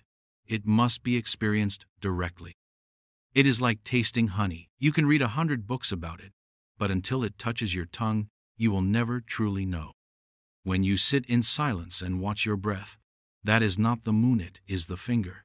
When you hear a bell ring in the temple, it is the finger. When a story touches your heart, that too is the finger. The moon is what awakens in you when all those things dissolve. It is the deep peace that needs no words, the stillness that watches everything but is untouched. Even the word Zen is a finger. Don't hold on to the name. Don't try to define it too much. The more you name it, the more it slips away. It's like trying to hold water in your hand squeezed too tightly, and it escapes through your fingers. There is a famous Zen saying, "If you meet the Buddha on the road, kill him." Harsh words, aren't they? But the meaning is not violent.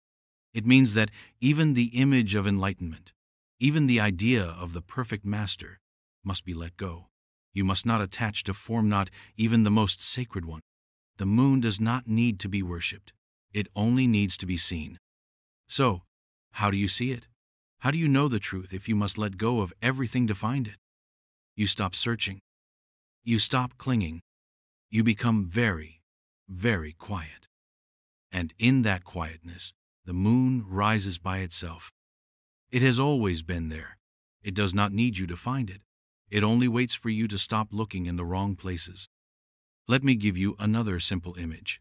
Imagine you are in a dark room, holding a candle. You are looking everywhere for the light switch. You bump into walls, into furniture, trying to find the source of light. But what you forget is that the candle in your hand is already giving you light. You don't need to find more, you just need to realize what you already hold. The teachings of Zen are like that candle. They shine not because they are special, but because they remind you to stop and see what is already glowing inside. In this world, many people are running after success, after comfort, after answers. They attend workshop after workshop, listen to teacher after teacher, but at some point, the true seeker must stop. And when you stop, the real teacher appears. And that teacher is silence. There is nothing to achieve in Zen, no badge to earn, no certificate of enlightenment. The most awakened masters are not those who speak the most. but those who simply live, moment by moment, in full awareness. Washing the dishes, sweeping the floor, smiling at the rain, they are all the moon. Every moment is sacred if you are truly present for it. So, the next time someone shares a teaching, ask yourself gently, is this the moon or the finger? And when you sit tonight, just sit. No expectations, no goals. Watch your breath like you would watch a calm river. Feel the air come and go. Rest in the space between each thought. Don't chase anything. Let go. And maybe, in that quiet space, without effort, without trying, the moon will rise. And you will smile. Not because something new has been found, but because what was always there was finally seen. The 10 Bulls. Stages of Spiritual Awakening. Come closer, child. Tonight I will tell you about the 10 bulls. No, not the kind that live in the fields. These bulls are different. They are symbols of your own journey, of every person's path to inner peace, to awakening, to truth. It all begins when the heart whispers, there must be something more. Maybe you are sitting under the stars, or lying awake in your bed. Suddenly, life feels like a puzzle, and one piece is missing. That's when the search begins. This is the first bull, the search itself. You don't know what you're looking for, only that something is not right. Something is calling you. You begin to walk. The second bull is when you find its footprints. These are not physical signs, but moments of insight. Maybe a book stirs your soul. Maybe you hear a word from a stranger that feels oddly familiar. Or you sit in silence and feel a strange kind of peace, a peace that has no reason. That is the trail. You haven't found the bull yet, but now you know it's real. You are not imagining things.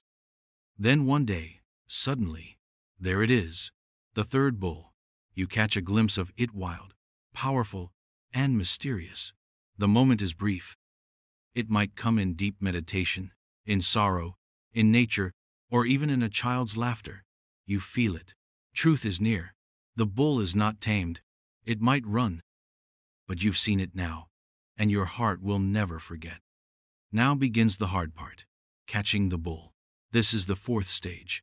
Your thoughts run in all directions, trying to grab it. The ego resists. The habits fight back. You want peace, but part of you wants comfort too. You hold the rope tight. Sometimes you fall. Sometimes the bull drags you. But slowly, with patience, with silence, with practice, you begin to hold it still. Now you ride the bull. This is the fifth stage. For the first time, peace is not something outside you. It becomes your friend. You sit quietly and feel joy. Not the joy of excitement, but a joy that is soft, like the sound of falling snow. The bull walks beside you now. You are not chasing it anymore. You are walking together. The sixth bull is when you leave the bull behind. Yes, strange, isn't it? After all that effort, you let go.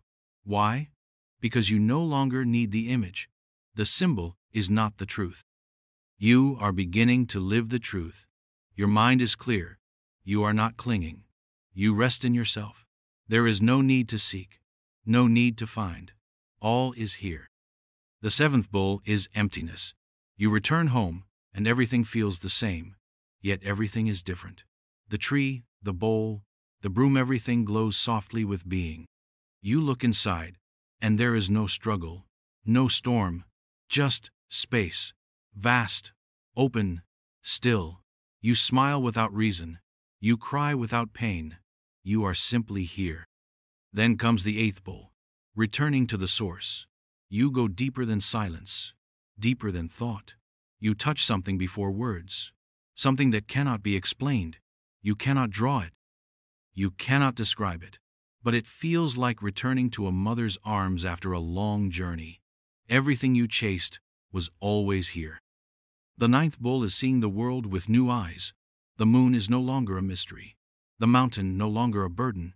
You do not wish to run away from life or cling to it. You are just part of it. Life breathes you. The flowers bloom without your help. The rain falls without your control. You let it be. And in that letting go, you are completely alive. The 10th bull is the simplest of all. You return to the village, wearing your robe, holding your staff. You go to the market, you drink tea, you laugh with children. People look at you and see no saint, no master, just a simple person. But your heart is vast. You bring peace with every step, not by talking about Zen, but by being Zen. You are the silent breeze, the still water, the soft smile. This story, my dear, is not about bulls at all. It is about you, about your own path. You may be at the first bull now, restless, searching. Or perhaps you have caught glimpses of something deeper. Wherever you are, know this: there is no right speed. The journey is not a race. It is not even a road. It is a circle. You begin with the self, you lose the self, and you return to the self, reborn. Do not worry if your thoughts are loud or your heart feels lost. Every master was once a seeker. Every seeker feels doubt. Just keep walking. Let the footprints of your questions guide you. Rest when tired. Sit in silence when confused. And above all, be gentle with yourself. Zen is not about achieving. It is about seeing. It is not something you add to your life. It is what remains when everything false is taken away. The 10 bulls are not steps to climb. They are mirrors. Look closely. One of them may show you your own face. Tonight, as you drift into sleep, let go of the search for answers. Just listen to the silence behind the words. Feel the space between your breaths. There, in that quiet place, the bull is grazing. No need to chase it. Just be still. You're already home. Zen in the marketplace. Meditation amidst chaos. The Zen master slowly opened his eyes as the early sun touched the edges of the wooden temple. But today, he would not stay in the temple. He would go to the marketplace, where voices rose like waves and footsteps never stopped, because that is where most people live, not in mountains, but in motion.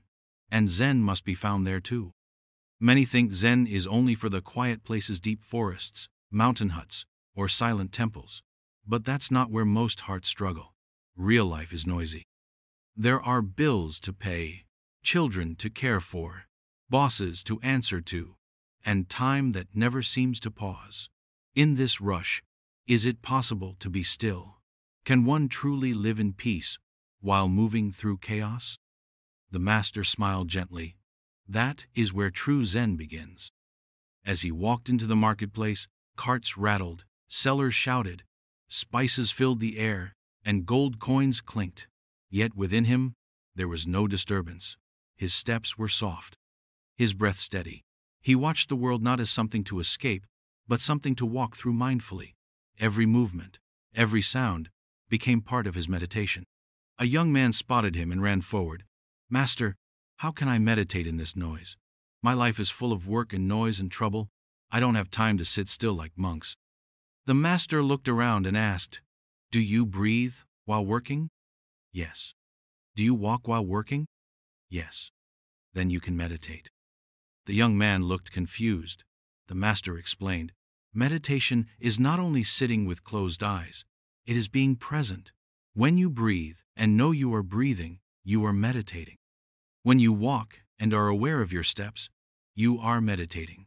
The world will not stop for you, but you can stop within it." The boy thought for a moment and said, "But what about my anger when someone insults me, or my anxiety when my work piles up?" The master nodded. Zen doesn't remove problems. It changes your way of meeting them. When anger rises, notice it like a cloud. Don't hold it. Don't push it away. Just see it. That seeing without judgment is awareness, and awareness is the heart of Zen. As they spoke, a man nearby yelled angrily at a woman who had bumped into him. The master turned and watched without interfering. The anger passed like a storm. Then he whispered, "Did you see that? That is the nature of all emotions. They rise, they fall. The problem is we cling to them or fight them. Zen teaches you to let them pass." A group of workers gathered nearby to hear him. One of them said, "But master, when I am focused on survival, on feeding my family, how can I think of Zen?" The master looked kindly and replied, "Zen is not a luxury for the rich. It is a necessity for the tired. It is not something extra. It is something essential. You don't need more time. You need more presence. Even when you wash dishes or carry goods, your awareness can turn it into a sacred act. When you work, just work. When you rest, just rest. Do one thing fully. That is Zen. He bent down and picked up a small apple from a vendor's cart. He held it in his palm and said, "When you eat, do you taste? Or are you already thinking of what comes next?" This apple is teaching Zen. It asks for attention. It says, "Be here now." That's all. The workers laughed softly. One said, "So all this time, Zen was near me. I just never looked." The master nodded. "The temple is not in the mountains. It is inside you. The marketplace is your path. You don't need to leave your life to find peace. You only need to bring peace into your life." Another man asked, "But Master, what if I forget? What if I lose awareness again and again?" The master smiled deeply. "Then come back again and again. That is the practice. Falling and returning. The sun sets each day, but it rises again. So should you." By now, the sun was high, and the noise of the market grew even louder. But around the master, there was a stillness. Not because the world had changed, but because those who listened had. The master began to walk away slowly, and the young man followed. He asked one last question. "Is Zen always this simple?" The master stopped and turned to him. "It is always simple. It is the mind that makes it complex. The heart already knows how to be present. You were born with it. Look at a child. They cry fully. They laugh fully. They play with all their being. That is Zen." As the master disappeared into the crowd, the sounds of the market remained the same, but something was different. The people who listened walked more gently. Some chewed their food slower. Others paused before speaking. In a place where no one ever stopped, stillness had entered quietly, without effort. Zen was not far. It had never been. It was there in the heat of the day, the shouts of the sellers and the dust beneath the feet. And it would be there tomorrow, waiting for those who chose to see. That day, the marketplace became a temple, not because it changed, but because they did. The master and the sword, training the mind like a blade. Come, sit with me for a while. Let me tell you a story that doesn't begin with magic or miracles, but with something more real: discipline, silence, and a sword. Yes, a sword. You might think of it as a weapon, but in Zen, the sword is more than that. It is a symbol of clarity. A sharp edge that cuts through illusion, just like your mind must learn to cut through noise, distraction, and fear. There was once a young man who came to a Zen master famous for training warriors. This master didn't just teach sword fighting. He taught how to live with presence, how to breathe with awareness, and how to face death without trembling. The young man asked, "Master, how long will it take me to become the greatest swordsman in the land?" The master replied, 10 years. The young man, full of pride and impatience, said, "What if I train twice as hard, every single day, without rest?" The master looked at him calmly and said, "Then it will take 20 years. Confused and a little offended, the student asked, "Why would it take longer if I work harder?" The master said, "Because when one eye is fixed on the goal, the other cannot see the path." You see, the sword isn't just about striking. It's about stillness before the strike. It's about knowing when not to use it. And the same is true with your thoughts. Your mind is also a blade. But most people don't even know they're holding it. Their mind slices through their peace, their joy, their present moment, without control. The true Zen warrior learns not only how to fight, but more importantly, how not to fight. He trains his mind to be so clear, so steady, that no outside force can shake him. He doesn't draw his sword out of fear. He draws it only when needed, and with full presence. The young student trained for many years, not with endless sword drills, but with slow movements, breathing exercises, silent meditation, walking on wet stones without slipping, carrying buckets of water without spilling a drop. His ego screamed at first. He thought he was wasting time. But the master knew only a calm heart can control a sharp blade. One day, a wild horse broke free and charged toward the group. Everyone panicked. But the student, without thinking, stepped forward and calmed the horse with one quiet breath and a steady presence. The master simply smiled. "Now," he said, "you are beginning to understand the sword. You see, the sword is your awareness. The horse is your thoughts. When you chase them, they run wild. But when you stand still, centered and grounded, the wildness settles on its own." Zen is not about becoming more aggressive or more powerful. It's about becoming more awake. Most people think strength means force, but true strength is softness that does not break. It is knowing yourself so well that nothing can pull you away from the present moment. Buddhism teaches that the mind is naturally luminous, like a clean sword shining under the sun, but this shine gets covered with the dust of worry, desire, memory, and fear. You don't need to create a new mind. You need to polish the one you already have. The Zen master did not train warriors to be killers. He trained them to be peaceful enough that they would never need to draw the sword. He taught them to meditate with the same intensity as a soldier holding his ground in battle, still alert and unshaken by chaos. In your daily life, you may not carry a sword, but your mind acts like one. It can cut through distraction when focused. It can harm others when uncontrolled. It can protect your peace when used with wisdom. Think of the arguments you've had when your anger got the better of you. That was your sword cutting without control. Think of those nights when your overthinking wouldn't let you sleep. That was your blade turning inward.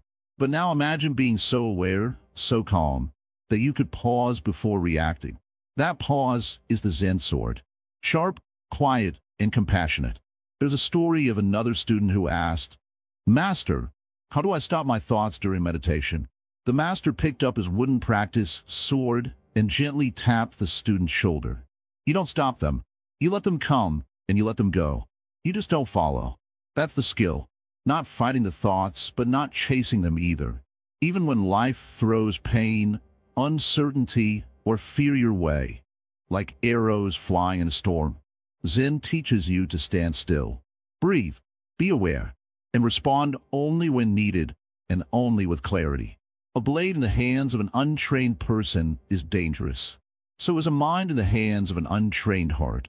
But when you begin to observe your thoughts, polish your awareness, and train yourself in presence, then your mind becomes a blade of light, able to cut through confusion and reveal truth. You don't need to run from your emotions. You don't need to suppress your fears. You only need to witness them calmly, like the sword resting in its sheath, untouched but always ready. Zen is not cold or distant. It is warm like a quiet fire, gentle but impossible to ignore. The master once said, "It's not that the sword makes you fearless. It's that knowing how to use it means you don't have to be afraid." Similarly, when you know your mind deeply, you don't fear your own darkness anymore. You understand it, and that understanding becomes your strength. So, let this story stay with you. Let it guide you as you sleep tonight. Train your mind not with force, but with stillness. Watch your thoughts come and go like falling leaves. Stay grounded like the tree. Let your breath be your sword, sharp, steady, and silent. That's the path of Zen. Not through conflict, but through clarity. Not through control, but through awareness. When you awaken to this, even in your sleep, you begin to walk the way. And the way is not far. It is already within you. The Zen archer, focusing without clinging. Long ago in a quiet mountain village, a young boy watched his teacher practice archery each morning. The teacher, the Zen master, would stand in the same position, take a long breath, lift his bow slowly, and release the arrow into the center of the straw target without fail. The boy was amazed every time. No shaking hands, no fisitashin, just stillness and precision. One morning, the boy asked, "Master, how do you never miss?" The master smiled gently and said, "Because I do not aim to hit." The boy was confused. "But your arrow always strikes the center." The master sat down on a stone and motioned for the boy to do the same. "If you focus only on hitting the target," he said, "your mind clings. It worries. It wants. It fears. That is why the arrow wavers. But when your mind is calm and your heart is present, the arrow flies true, whether it hits or not. The lesson was deeper than the boy expected. Over the coming months, he practiced not just pulling the bowstring, but also pulling himself away from the need to succeed.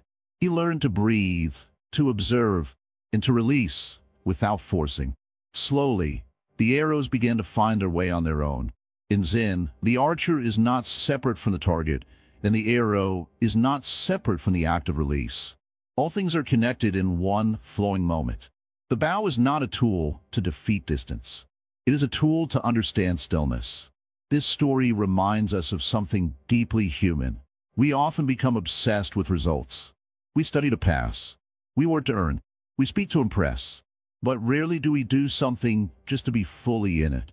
And yet, the moments that touch us the most, the quiet laugh of a loved one, the warmth of sunlight on our face, the sound of wind in the trees, come when we are simply present, without trying. The Zen archer teaches us that mastery does not come from tightening the grip. It comes from letting go. The more we cling to an outcome, the further we drift from the essence of the moment. We miss the target because we are aiming too hard. One day, the boy asked his teacher, "Is there ever a perfect shot?" The master chuckled and replied, "The perfect shot is the one where you disappear." He meant that when we are completely present, no ego, no fear, no grasping, we become one with the action. There is no separation between the archer, the arrow, the bow, or the target. There is only the unfolding of now. In your daily life, this can be a quiet but powerful change. Next time you're washing dishes, just wash. Feel the water, the soap, the weight of the bowl. Don't rush to finish. Don't think of what's next. When walking, just walk. Feel your steps. Feel the earth. Let the moment be enough. We live in a world full of targets, deadlines, goals, expectations. But Zen teaches that true joy doesn't live at the end of these paths. It lives in the step itself. Even meditation can become a target if we are not careful. We sit to become calm. We breathe to silence the mind. We expect a result. But that very expectation keeps us from true stillness. The more we try to quiet the mind, the louder it becomes. The more we chase peace, the more it runs away. Like the archer, the trick is not in controlling the outcome. It is in trusting the process. Breathe, draw, release. Do what you do with full awareness, then let go. The Zen master would sometimes blindfold himself and shoot. He said it helped him remember that seeing the target was not as important as feeling the center. The center, after all, is not always something we can see. Sometimes, it is something we sense when we stop trying so hard to see. In relationships, too, we can learn from the Zen archer. Love is not about aiming to change someone or expecting them to be perfect. It is about being fully present with them, in all their flaws and beauty, and letting the bond shape itself naturally. When we stop trying to control others, they feel freer to be themselves. And when people feel seen without judgment, connection grows. Zen does not ask us to become emotionless. It invites us to feel more deeply without being controlled by what we feel. The archer feels the wind, the tension of the bowstring, the quiet in the trees. But he does not get lost in it. He is fully aware, yet fully at peace. This kind of awareness is not loud. It is soft, like the hush before sunrise. And when we train ourselves to live from that space, life becomes less about targets and more about presence. It is okay to have goals, but Zen reminds us not to tie our joy to them. Let your arrow fly, then rest. Smile whether it hits or not. Let the sky take care of its flight. The boy, now grown, once stood before a crowd to teach. He picked up his bow, closed his eyes, breathed, and released. The arrow flew. Some said it missed. Others said it was perfect, but the man just smiled and walked away. That is Zen, not performance but peace. And as you lie down tonight, perhaps your mind is still aiming, trying to fix, remember, plan, or regret. Gently place the bow down. You've done enough for today. There's no target you need to hit in your thoughts. Just breathe. Feel your chest rise and fall. That is the arrow flying. And sleep, like the master's target, will find you when you stop trying to find it. The hidden lamp, feminine wisdom in Zen stories. Long ago, in quiet mountain temples and stone-paved monasteries, Zen masters taught through silence, riddles, and presence. Most of these masters were men, their names written in old books, their words passed down from monk to monk. But among these voices, there were also women, bright lamps hidden in the shadows of time. Their wisdom was deep, their insights sharp, and their way of seeing the world quietly transformed the hearts of those who listened. This part of the journey is about them, the women of Zen, often unseen, often unnamed, yet always present. They were mothers, nuns, daughters, wanderers, and teachers. They lived simple lives, but their thoughts were as vast as the sky. They washed rice, swept temple floors, cared for the sick, and raised children. And yet, in the smallest acts, they revealed the deepest truths. They didn't speak much, but when they did, their words struck like lightning, quick, powerful, unforgettable. One such woman was Chiono, a nun who sought enlightenment, just like the great monks she served beside. She longed to understand what the great masters spoke of when they said, "There is nothing to attain." She meditated every day, yet felt she remained outside the circle of realization. One night, while carrying a bucket of water under the moonlight, the old bamboo bucket broke and the water spilled out. In that moment, she stopped. She looked at the broken bucket, the disappearing moon's reflection on the ground, and suddenly, something in her awakened. She saw that what she was seeking was never outside of her. It had always been right here. Her poem from that moment still whispers through Zen circles. With this, and then I tried to keep the bucket together, and then the bottom fell out. Where water does not collect, the moon does not dwell. How can something so simple become so powerful? It is because Zen does not care for big words or complicated paths. It hides itself in small things. In still water, in a child's laugh, in the wind brushing against your skin, in the eyes of a person who has stopped pretending. Another story tells of a woman named Mozhan. She was a great Zen teacher in her own right, and when a monk once came to test her, asking questions meant to trap or confuse, she simply turned the question around. The monk, frustrated, asked, "Why don't you answer me clearly?" She looked at him and said, "I have already been answering you." The monk, who came thinking he knew so much, left bowing deeply, knowing how little he truly understood. Feminine wisdom in Zen isn't about being gentle or soft. It's about being clear, deep, present, sometimes silent, sometimes fierce. It doesn't try to impress or convince. It simply shines, like the moon, like a lamp in a quiet room. It shows you what is already there. Even in our modern lives, this wisdom continues. Have you ever watched someone prepare tea with full attention, as if there's nothing else in the world? Have you seen a mother soothe her child without speaking a word? Have you noticed someone look at a flower, not to pick it, not to post it, but just to see it? That is Zen. That is the hidden lamp. In many stories, women are not the ones asking the koans. They are the answers. They are the presence that cuts through all confusion. They remind us that you do not have to shout to be heard. You do not have to chase knowledge to be wise. You do not need to sit in a cave for years to touch the truth. Zen is not about becoming a master. It's about mastering this moment. And women, in their quiet way, have been doing that for centuries. They did not leave behind big temples or long books, but they left behind moments, sharp, glowing, unforgettable moments, like when a nun scolded her student, not with anger, but with a single look that said, "You already know," or when a grandmother, stirring soup, said, "Taste before you add salt," and it felt like the universe had just taught you everything about patience. What we learn from these women is simple. That truth doesn't belong to any gender. That awakening is not a performance. That wisdom is not loud. It is not about robes or titles or fancy words. It is about presence. Deep, kind, fearless presence. And now, as you lie down and close your eyes, think about the lamps that do not flash but simply glow. Think of the hands that do not demand but hold.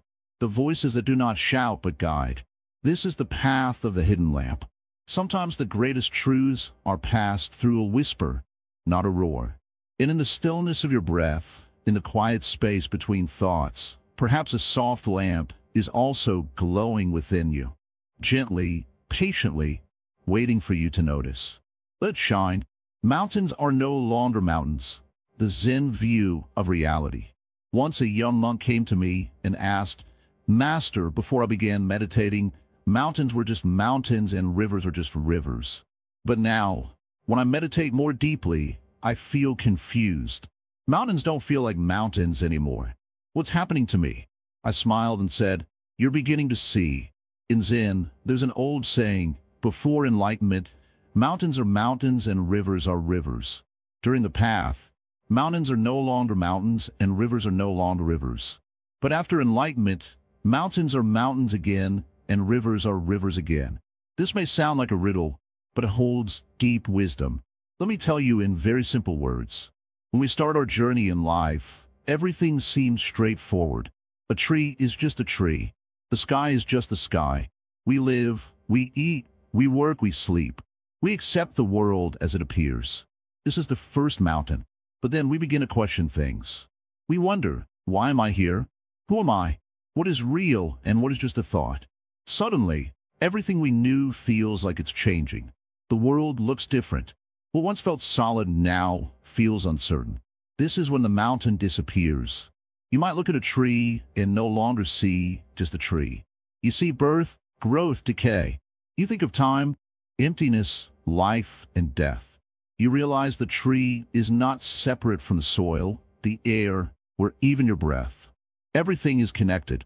Everything is always changing. Nothing stays the same.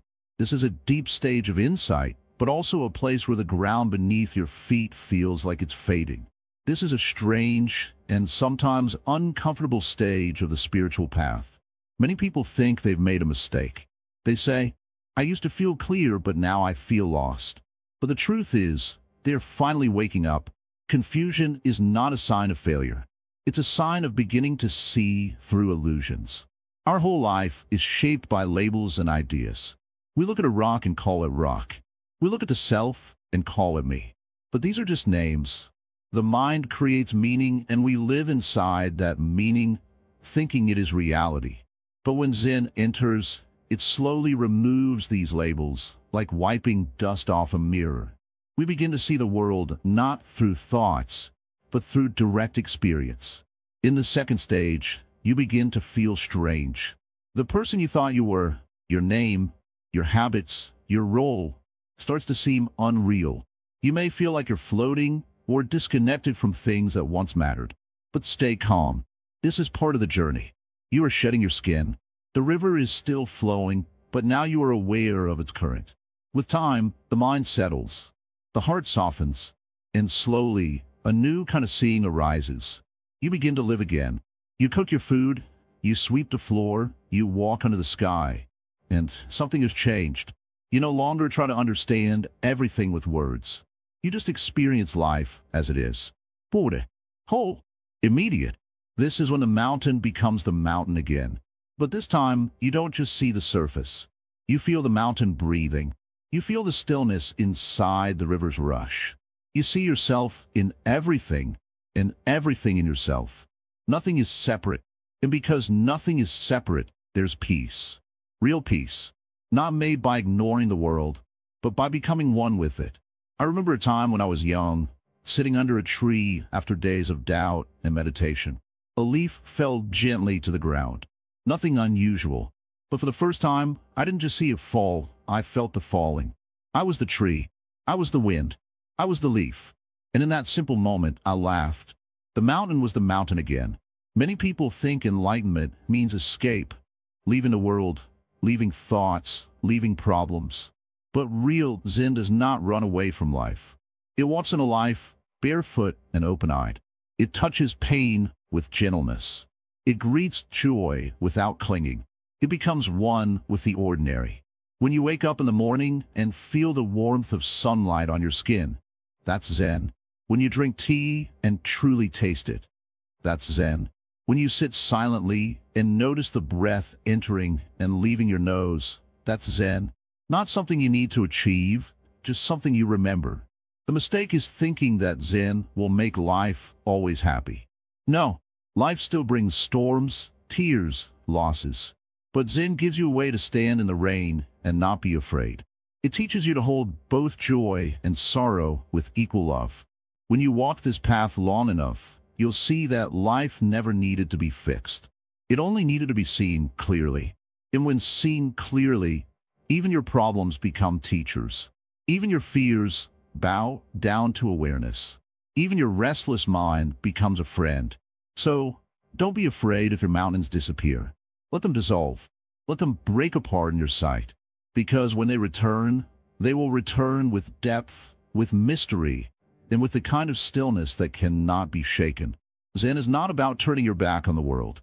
It's about turning your face to it, fully, nakedly, and with compassion.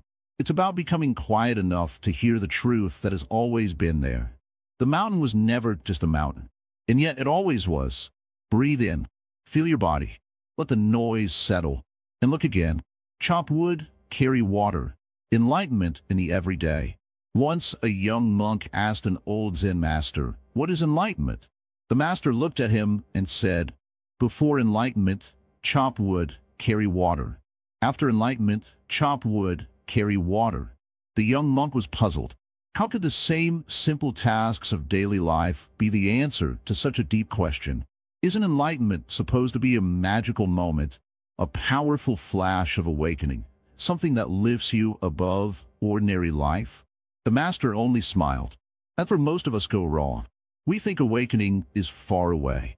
We think it lies in silence under a Bodhi tree, in the perfect meditation posture, or in some distant mountain monastery. But Zen points us back to the place we keep overlooking, right here. Enlightenment, in its deepest truth, hides in the smallest things. It lives in the rhythm of your breath while washing dishes, the sound of your footsteps while walking to the store, the feeling of warm water as you fill a pot, or the stillness between two heartbeats. The world constantly tells you that peace comes after success, after you achieve, after you grow, after you fix everything. But Zen tells a different story. It says the miracle is in this very moment. Not when you get promoted, not when you find a partner, not when your life is finally in order. The moment you're folding clothes with attention or making tea with care, that's where it waits. This is what it means to chop wood, carry water. Let's go back to the old Zen temple deep in the mountains of Japan. There, monks wake up before sunrise. They sweep the floors, boil water, clean the hall, and cook rice. Not as chores, but as meditation. Every task becomes a practice. They don't rush. They don't resent. They don't look at it as work to finish quickly. They become one with it. To sweep is to be the broom. To wash is to become the water. That's Zen, and you don't need to be in a temple. Look around. Your life is already the temple. The kitchen, the road, the garden, the desk, these are your sacred spaces. The act of living itself is your practice. Can you sit with your morning tea and really taste it? Can you listen to your child without your phone in your hand? Can you wash a plate as if it's the only thing in the world? If you can, then you're already walking the path. We spend so much energy trying to escape our daily routines. But what if these routines are not barriers to awakening, but the doorway? That's why Zen doesn't decorate enlightenment with golden light and floating clouds. It strips it down. It removes all decoration. It's not about escaping life. It's about entering it fully. A Zen master once said, when walking, just walk. When sitting, just sit. Above all, don't wobble. What he meant was simple. Be here. Do one thing at a time. Don't mix past, future, and present into a muddy bowl. Don't be chopping vegetables while worrying about tomorrow. Don't be drinking tea while scrolling your phone. Just do what you're doing. Fully. That's the way.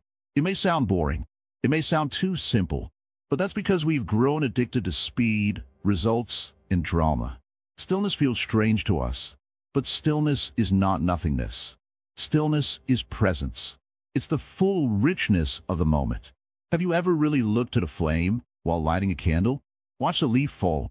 Felt the warmth of sunlight on your back? That's meditation. That's Zen. You may wonder, but what about my worries, my stress, my deadlines? Zen doesn't ask you to drop them. It asks you to carry them gently. to hold your life like a full bowl of water, not gripping tightly, not spilling it, just steady hands, calm breath, one step at a time. And the amazing thing? Often, when you return to the simple, the heavy becomes light. A man once told a Zen master, "My life is so busy, I have no time for mindfulness." The master replied, "If you can't find peace while washing your bowl, you won't find it in a cave either." That's the heart of this teaching. Don't wait for peace to come. Bring peace into what you're doing. And it starts in the most ordinary places. Making your bed, feeding your pet, opening a window. Zen monks believe every act done with awareness becomes a path to awakening. That's why they eat mindfully, walk slowly, and even bow to their tools. The broom, the pot, the sandals, all are treated with respect. Because when your heart is awake, everything becomes sacred. Even dust on the floor shines. Many people chase big experiences. They travel far, read 100 books, attend 10 retreats. But sometimes, all you need is to pause and really listen to the sound of water boiling. The beauty of Zen is that it teaches us not to escape our lives, but to inhabit them completely. Not to add more, but to subtract what distracts. And when there is less noise, the truth begins to speak. You might feel that your life is too messy, too busy, too ordinary for any kind of awakening. But that's where the miracle hides, in your ordinary. A Zen student once asked, "How do I enter the way?" The master pointed to the door. "Through that," he said. The point was clear. The way is not somewhere else. It's here, right now, in this step, in this breath, in this dish you're washing. So tonight, as you lay down to rest, don't think of Zen as something far away. Think of it as something already breathing in your chest. Something as close as your hands, as present as your heartbeat. When you rise tomorrow, don't look for enlightenment in the clouds. Look for it in your morning walk, in tying your shoes, in the simple act of preparing breakfast. To chop wood and carry water is to live. To live with full attention is to awaken. Zen doesn't demand that you change your life. It invites you to be fully alive in it. No need to wait for the perfect day, the perfect state of mind, or the perfect environment. The path is now. The way is simple. The miracle is already unfolding. And all you have to do is notice. The laughing Buddha, joy in the face of the void. There was once a monk who laughed wherever he went. His robe was patched and worn. He had no belongings, no temple to call home, and no followers carrying his name. Still, every step he took echoed with laughter.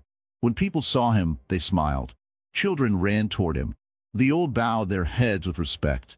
He was called Hotei in Japan, where simply the laughing Buddha.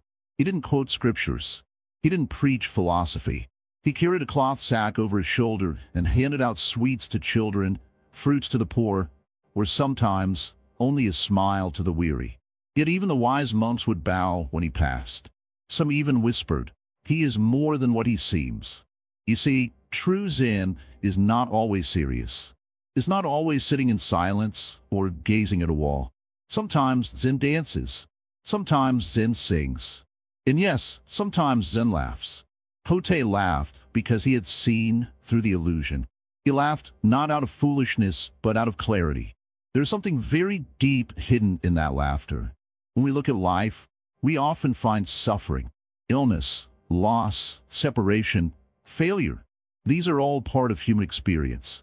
We're taught to fear the void. We fear the unknown, the empty space where control disappears. But Hotei stood right in front of that void and laughed. His laughter wasn't to ignore pain. It was to rise above it. It was the sound of someone who had realized that nothing is permanent. Not sorrow, not joy, not even the self we cling to so tightly. When you realize that, what else can you do but smile? People asked Hotei, "Are you enlightened?" He never answered with words. He would only laugh, swing his sack over his shoulder, and walk away. That laugh said more than 1,000 sutras ever could. Most people think that spiritual awakening must look serious. They imagine someone with closed eyes, sitting cross-legged for hours. But what if enlightenment is also a belly full of laughter? What if it's the sound of a child playing in the sand? What if it's that moment when, after all the chasing and clinging, you suddenly stop and burst into laughter, realizing you had been chasing your own shadow all along? There's a story. One day a monk asked Hote, "What is Zen?" Hote dropped his sack on the ground. The monk asked again, "Then what is the expression of Zen?" Hote picked up the sack and walked on. This was his answer: to drop the burden, to pick it up again, and walk with lightness. This is Zen. This is life. Do you know why the laughing Buddha has a round belly? It's not about eating a lot of rice. It's about fullness. He is full of life, full of acceptance, full of being okay with how things are right now. He doesn't try to escape life's ups and downs. He welcomes them. His big belly holds not just food, but sorrow, joy, confusion, silence, all of it without rejecting any of it. In our own lives, we try to control too much. We resist what we don't like. We chase what we think will make us happy. But that very resistance becomes suffering. Zen teaches us, let go. Laugh when things go wrong. Smile when your plans fall apart. Why? Because that's when the real teaching begins. Hote had no teachings written down, yet he taught more through his presence than many who spoke for hours. His very being was his message. To live simply, to laugh freely, to love deeply, without asking for anything in return. He didn't avoid the marketplace. He didn't run away from people. He moved through the world without becoming tangled in it. This is what we must learn. We don't need to go to a mountain to find peace. We can find it in our messy rooms, in our morning tea, in the way we tie our shoelaces. We just need to look differently. The laughter of Hote comes not from comedy, but from compassion. He laughs because he sees people chasing illusions, taking everything so seriously, and missing the beauty of now. He laughs with us, not at us. Like a parent watching a child throw a tantrum over a toy, he smiles, knowing we will understand in time. In Zen, laughter is not separate from silence. It is a deeper silence that breaks into sound. It is the expression of a heart that has stopped struggling, a mind that no longer divides things into good and bad, a soul that dances freely like a leaf in the wind. There was once a student who asked his master, "What is the final truth?" The master stood still for a while, and then burst into laughter. The student was confused, but slowly he too began to laugh. The two laughed together until tears rolled down their cheeks. That was the teaching. Nothing more, nothing less. Sometimes we must forget the search, forget the right way to sit, the correct chance to say, or the path to follow. Just laugh, just live, just be, because the truth is not far away. It's right here, in this breath, in this silence, in this laughter. When we awaken, the world doesn't change. We change. We still pay bills, clean the house, deal with people, and face problems. But we carry a different energy, a lighter step, a peaceful smile, a silent joy, like Hote. So tonight, as you lie in bed, don't try so hard to sleep. Don't force peace. Just breathe. Let the day fall away. Let your thoughts come and go, like clouds in the sky. If something makes you smile, let it. If you remember a mistake, laugh at it gently. The sky doesn't hold onto the wind. You don't need to hold onto every thought. Zen is not a practice you do. It's a way of being. And the laughing Buddha reminds us, you don't have to be serious to be spiritual. You just have to be real. Let go of your burdens for now. Drop your sack by the bed. Rest. Maybe even smile. The universe is not against you. It is simply showing you the way, through love, through loss, through laughter. And if, in this moment, you feel just a little lighter, then the laughing Buddha is smiling with you. Zen and the art of dying, embracing impermanence. Sit comfortably. Close your eyes if you like. Let me tell you a story, not of fear, but of peace. Not of endings, but of understanding. This story is about something most people don't want to think about, yet it waits quietly for everyone: death. The word itself makes the heart race, doesn't it? Death, a word heavy with silence. Some try to escape it, ignore it, or pretend it won't come. But the wise ones, the ones who truly understand life, they sit with it. They smile at it. They know that the art of dying is really the art of living. A young monk once asked his master, "Why do people fear death so much?" The master picked up a fallen leaf and replied, "Do you see this? In spring it was fresh and green. It danced with the wind. In summer it gave shade. In autumn it turned gold. And now it has let go of the branch, resting on the earth. Has it failed in any season of its life?" The monk stared at the leaf, and slowly his eyes filled with understanding. That leaf had not feared the fall. It had simply followed the rhythm of life. Zen teaches us that clinging is the root of suffering. We fear death because we cling to our bodies, our names, our titles, our possessions, even our memories. But look around. Everything you see is in motion. The flower blooms and fades. The candle burns and melts. The clouds gather and vanish. Nothing is held still in this world. People often ask, what happens after we die? And I smile gently, because asking that question means we're missing what's happening while we're alive. Are we breathing deeply? Are we loving freely? Are we forgiving often? The real question is not what happens after death, but are we truly living now? One day, an old Zen master was on his deathbed. His students gathered around him, weeping. One asked, "Master, is there anything else we can do for you?" The old man opened his eyes slowly and whispered, "Yes. Don't waste your life." Then he closed his eyes again, and the room filled not with sorrow, but silence, deep, peaceful silence. You see, death is not a punishment. It is not a thief in the night. It is a return, like the wave returning to the ocean, like the flame going back into the wind. In Zen, we don't say we lose someone. We say they change form. If you've ever watched a candle burn, you'll notice something beautiful. As the wax disappears, the light becomes brighter. That's how it is with those who understand dying. As the body weakens, their light, their presence, their peace, it grows stronger. And so, death is not the end. It's a turning of the page, a breath between two lines of poetry, a pause in the great music of existence. It teaches us that nothing lasts forever, and that's what makes every moment precious. There was once a man who feared death so much that he visited a Zen temple and begged a master to show him how to live forever. The master didn't speak. He simply pointed to a nearby cherry blossom. The man frowned, not understanding. But the next morning, when the man saw the petals falling in the wind, he began to weep. He finally saw the beauty of something that knows it will not last. That fragile bloom, glowing for a brief moment in the sunlight, held more life than years of empty breathing. And so it is with us. When we accept death, life becomes rich. Every hug becomes warmer. Every sunset becomes golden. Every silence becomes peaceful. In sleep, that little death we visit every night becomes softer. Zen reminds us not to fear death, but to meet it like an old friend. With a soft smile, open arms, and a quiet heart. We prepare not by resisting, but by letting go. Not by escaping, but by understanding. There is no need to build monuments that last forever. Instead, build a life of kindness, stillness, truth. Leave behind not walls, but echoes. Not statues, but memories. Because one day, long after your body rests, your peace will still speak through the hearts you've touched. A true student of Zen does not worry about the number of days left. They only ask, what can I offer today? Whether it is a bowl of rice, a gentle word, or silent presence. Every act becomes sacred.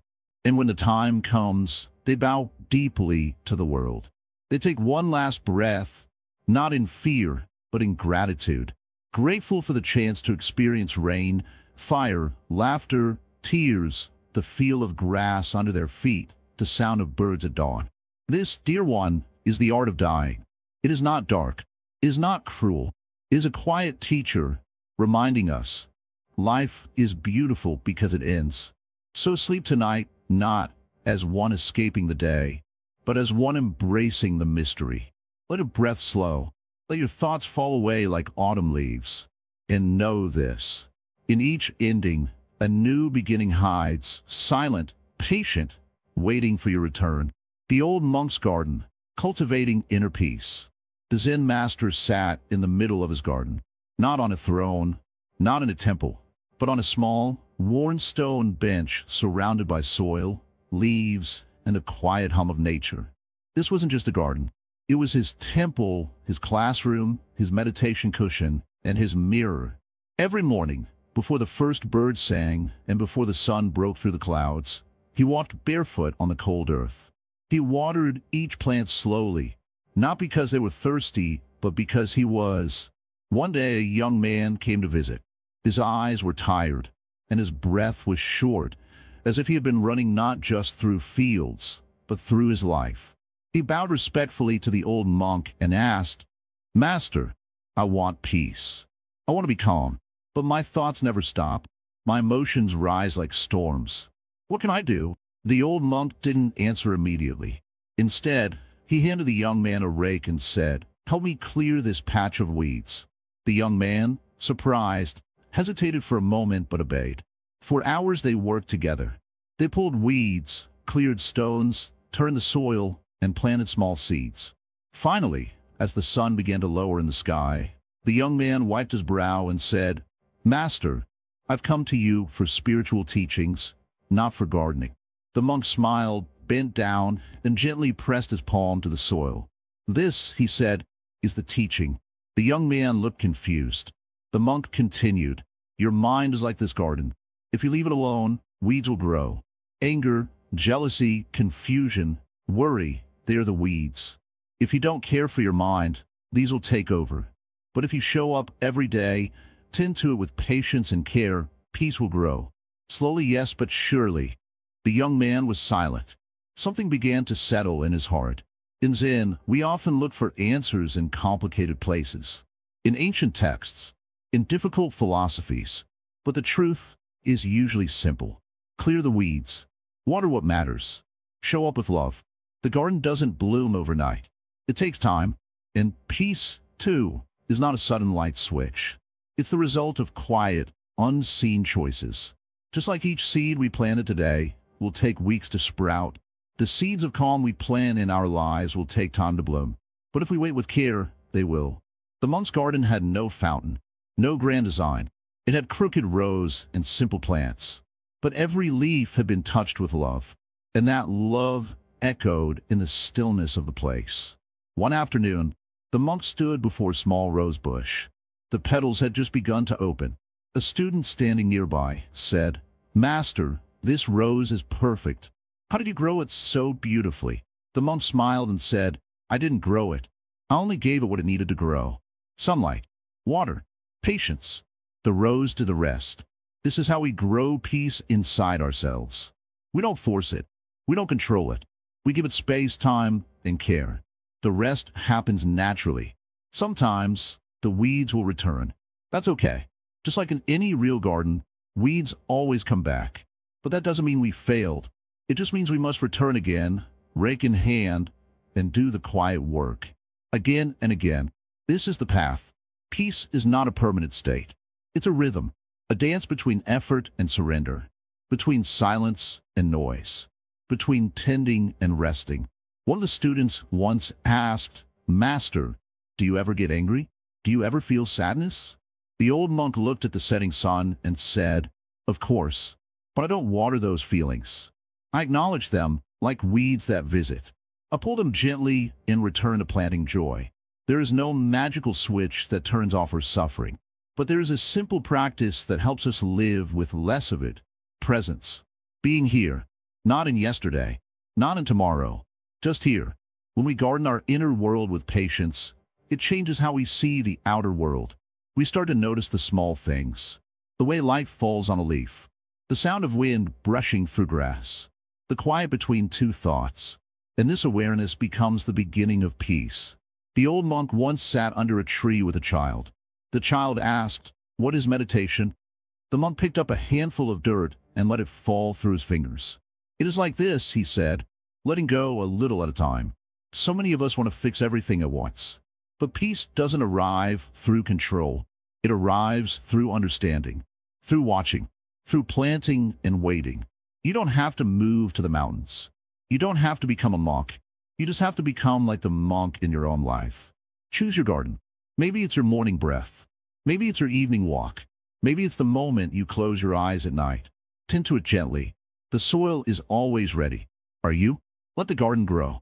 And in that slow growing, may you find what you've been searching for. Not far away, but right there inside you. The bridge of dreams, the nature of illusion. Let me tell you something that may sound strange at first. Everything you think is real, your worries, your success, your failures, your future, even your past, it may all be just like a dream. Not a dream isn't something fake or useless, but a dream the way clouds float across the sky. They are there, and then, suddenly, they're not. Now, imagine you are walking across a wooden bridge at dawn. The sky is soft, painted in shades of gold and silver. Below you is a river, still and quiet. On the surface of the river, you see your reflection. It moves with the water. For a moment, it feels like there are two of you, the real you walking and the reflection watching. Which one is you? This is how life is. What we see, what we feel, what we fear, it often reflects something deeper. But we rarely stop long enough to look. Long ago, there was a Chinese philosopher named Zhuangzi. One night, he dreamed he was a butterfly, fluttering from flower to flower. In a dream, he felt light and free, with no thoughts of being a man. But when he woke up, he was unsure. Was he a man who had dreamed he was a butterfly, or was he now a butterfly dreaming he was a man? This old story may sound silly, but it holds a deep Zen truth. The line between reality and illusion is not as clear as we think. In Zen, we are not so interested in what is real in the usual sense. We are interested in waking up from the dream, not just the dream we see at night, but the dream we live during the day. We walk around thinking we know who we are. I am this kind of person. I am strong. I am weak. I am important. I am nothing. These are dreams, stories, roles we play in our minds. Were they really us? The Zen master doesn't give you answers. He gives you silence.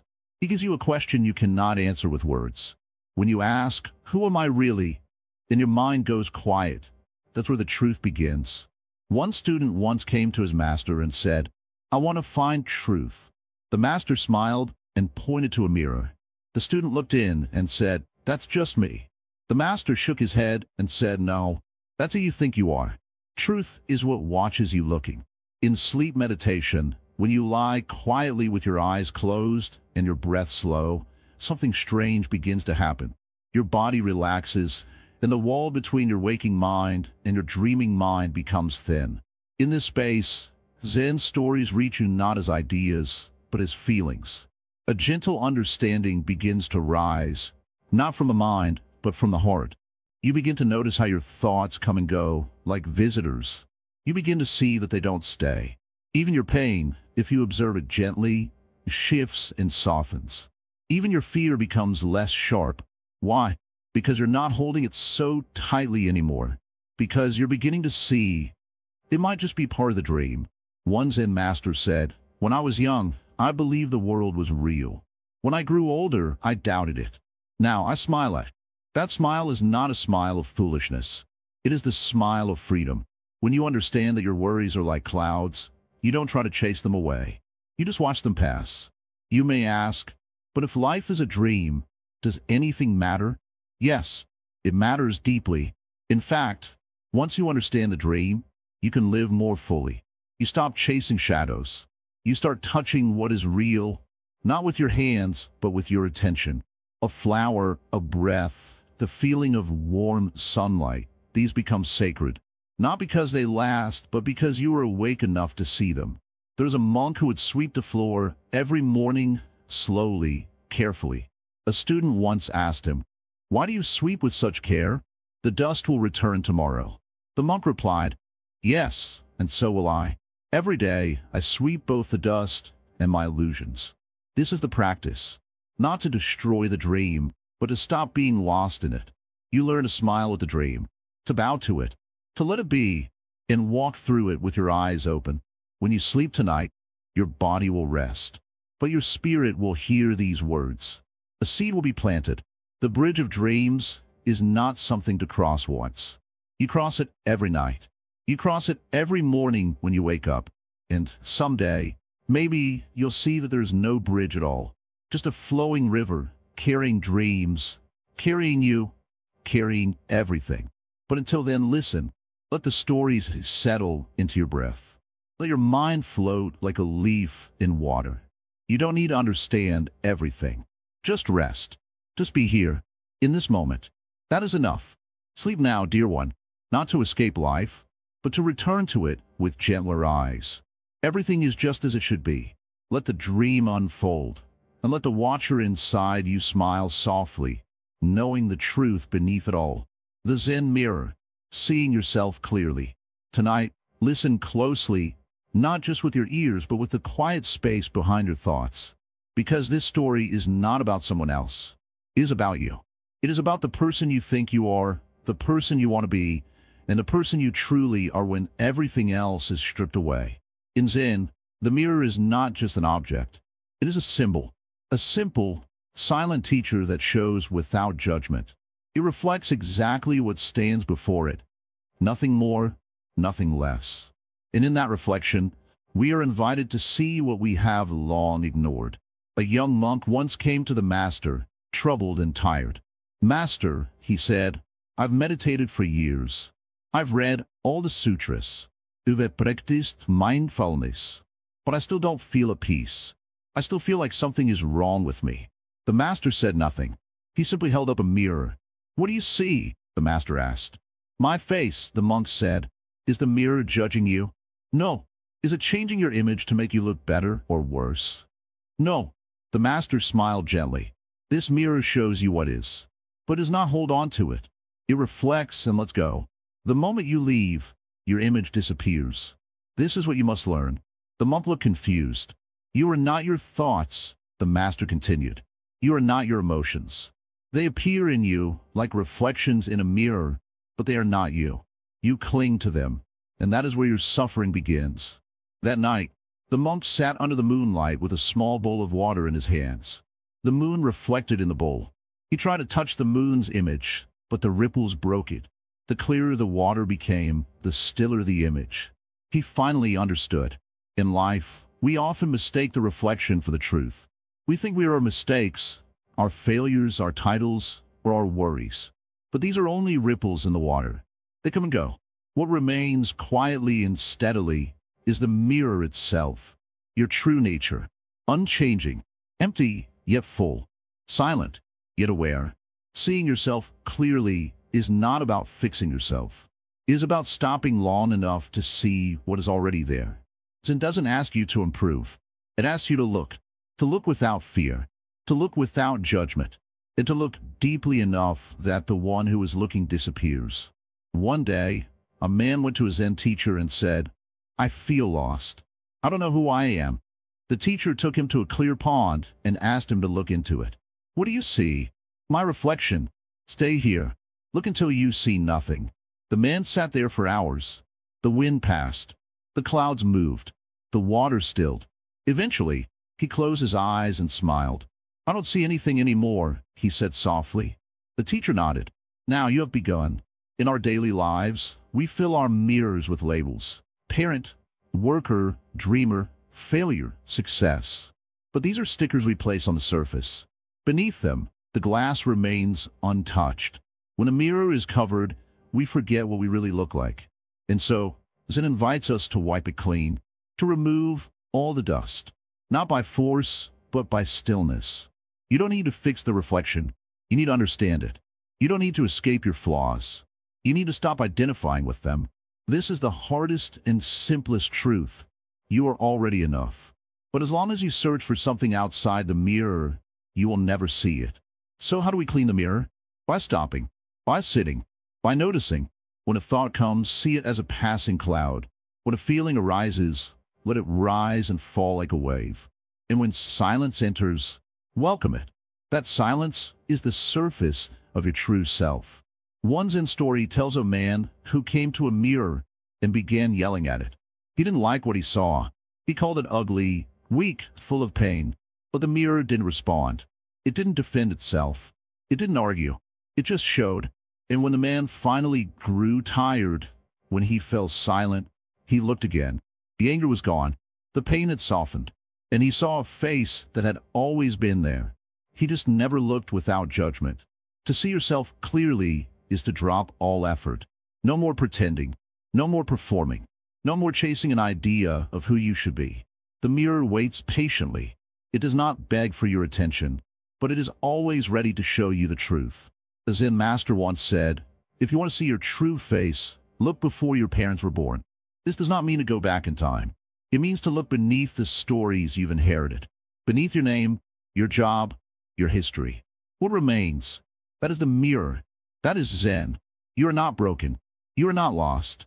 You are simply covered in dust. And tonight, as your eyes grow heavy and your breath slows, let that dust fall away. Let the thoughts come, then let them pass. Let the emotions rise, then let them go. Do not chase anything. Do not fix anything. Just be the mirror. Silent, clear, still. In that stillness, you may find something you didn't expect. Peace not from changing your life, but from seeing it clearly. Zen does not give answers. It gives you a mirror. So tonight, look into it. In rest. The raft in the river. Letting go of the path. Let me tell you a story. A man once came to the edge of a wide, rushing river. The current was strong. He had to cross, but there was no bridge. So he worked patiently, gathering branches and vines. He built a raft with his own hands. With effort, with time, with focus. It wasn't perfect, but it floated. He pushed off into the water, gripping tightly to the raft. The current tried to carry him away, but the raft held steady. Eventually, he reached the other side. Now here's the part many forget. Once the man stood safely on the far shore, he looked back at the raft. It had saved him. He felt grateful. But then, something odd happened. Instead of leaving it behind, he picked it up. He hoisted the heavy raft onto his shoulders, and he began to walk deep into the forest, carrying it as if he still needed it. Why did he do that? Because he forgot that the raft was only meant to help him cross the river, not to be carried through the rest of his life. So many of us are doing the same thing every single day. We build beliefs, rules, routines, even spiritual practices to help us navigate difficulty. And when we succeed, we don't let go. We carry the very thing that was supposed to set us free. That is not wisdom. That is attachment in disguise. You may meditate daily. You may chant mantras. You may follow teachings you heard years ago. But ask yourself, are you still crossing a river, or have you already arrived? If you've arrived, do you need to keep dragging the raft behind you? Zen teaches us that even the path must be left behind. Even the truth, when held too tightly, becomes a trap. When a child is learning to ride a bicycle, they use training wheels. But if they never remove them, they never truly ride. In the same way, a practice is helpful only until it isn't. Some people cling to the teachings so tightly that they stop living. They start quoting wisdom instead of experiencing it. They argue about right and wrong, about who is more spiritual, forgetting the very essence of Zen, to live each moment fully and to let go of everything, even Zen itself. There was once a monk who carried a sacred text everywhere he went. It was filled with teachings from a Buddha. One day, a gust of wind blew it from his hands, and it landed in a stream. The pages floated away. He cried out, as if he had lost the Buddha himself. But an old teacher nearby smiled and said, "If the words were inside you, would you still weep?" This is the heart of today's story. When we use something to grow, to survive, to cross our inner river, be grateful. But don't hold it forever. The raft is not the destination. The path is not the goal. The finger pointing to the moon is not the moon. I know, letting go is not easy. The raft gives us comfort. It gave us control when the water felt wild. But now, the ground beneath your feet is steady. Can you walk forward without dragging the past behind you? In Buddhism, even the teachings of the Buddha are seen as skillful means, not eternal laws, not chains. The moment they no longer serve your freedom, you must release them. The moment you start worshiping the path instead of walking it, you have gone astray. This doesn't mean disrespect. Letting go is not rejection. It's understanding. It's bowing to the raft, thanking it, and placing it gently down. Sometimes the deepest wisdom is not in gaining more, but in dropping what we don't need. The mind clings. It says, I must carry this just in case. But Zen says, if the case is past, let it go. You've walked far. You've faced storms inside your thoughts. You've crossed doubts, pain, restlessness. But now you are on this side of the river. So pause, breathe, look around. You don't need to carry everything that once helped you. Stillness is not just silence. It's also space. Space to move freely. Space to feel the wind without fear. Space to sit without effort. You only get that space when you're empty enough to receive it. If your hands are full of yesterday's tools, how will you catch today's blessings? Zen stories are simple because truth is simple. But our mind complicates it. So, remember the man with the raft. Ask yourself, what am I still carrying that I no longer need? The answer will come quietly. And when it does, don't argue. Just let go. The river you crossed? It's behind you now. You are not who you were when you stepped into it. So why walk forward with the same fears, habits, or ideas? You've grown. Trust that. In Zen, the master does not hand you a map. He hands you silence. He teaches you how to notice your own breath, your own step, your own thought passing like cloud. He teaches you how to see clearly, without needing to label what you see. This is the beauty of freedom, not in holding more, but in holding less. You are here now. The raft was important. Honor it. But now place it down. Walk lightly, live freely, and let this moment be enough. Beyond the blue sky, emptiness as freedom. Once a student came to Zen Master and asked, "What is beyond the blue sky?" The master looked up, smiled softly, and said, "The same thing that is beyond your thoughts, emptiness." The student blinked in confusion, expecting more. But the master remained silent, eyes resting on the open sky, watching the clouds drift like quiet dreams. That question, what is beyond the sky, is one we've all asked in some form. What is beyond what we know? What lies outside the edges of our understanding? Often, we are taught to seek answers, to fill every gap with knowledge, every silence with sound. But Zen takes another path. It says, what if the answer is not in adding more, but in removing what clutters the truth? We live in a world full of thoughts. From the moment we wake, our minds begin weaving stories about who we are, what we need, what we fear, what we desire. These stories build a wall, and behind that wall, something waits patiently. Silence, stillness, freedom. That is what Zen calls emptiness. But emptiness in Zen is not nothingness. It is not cold or lifeless.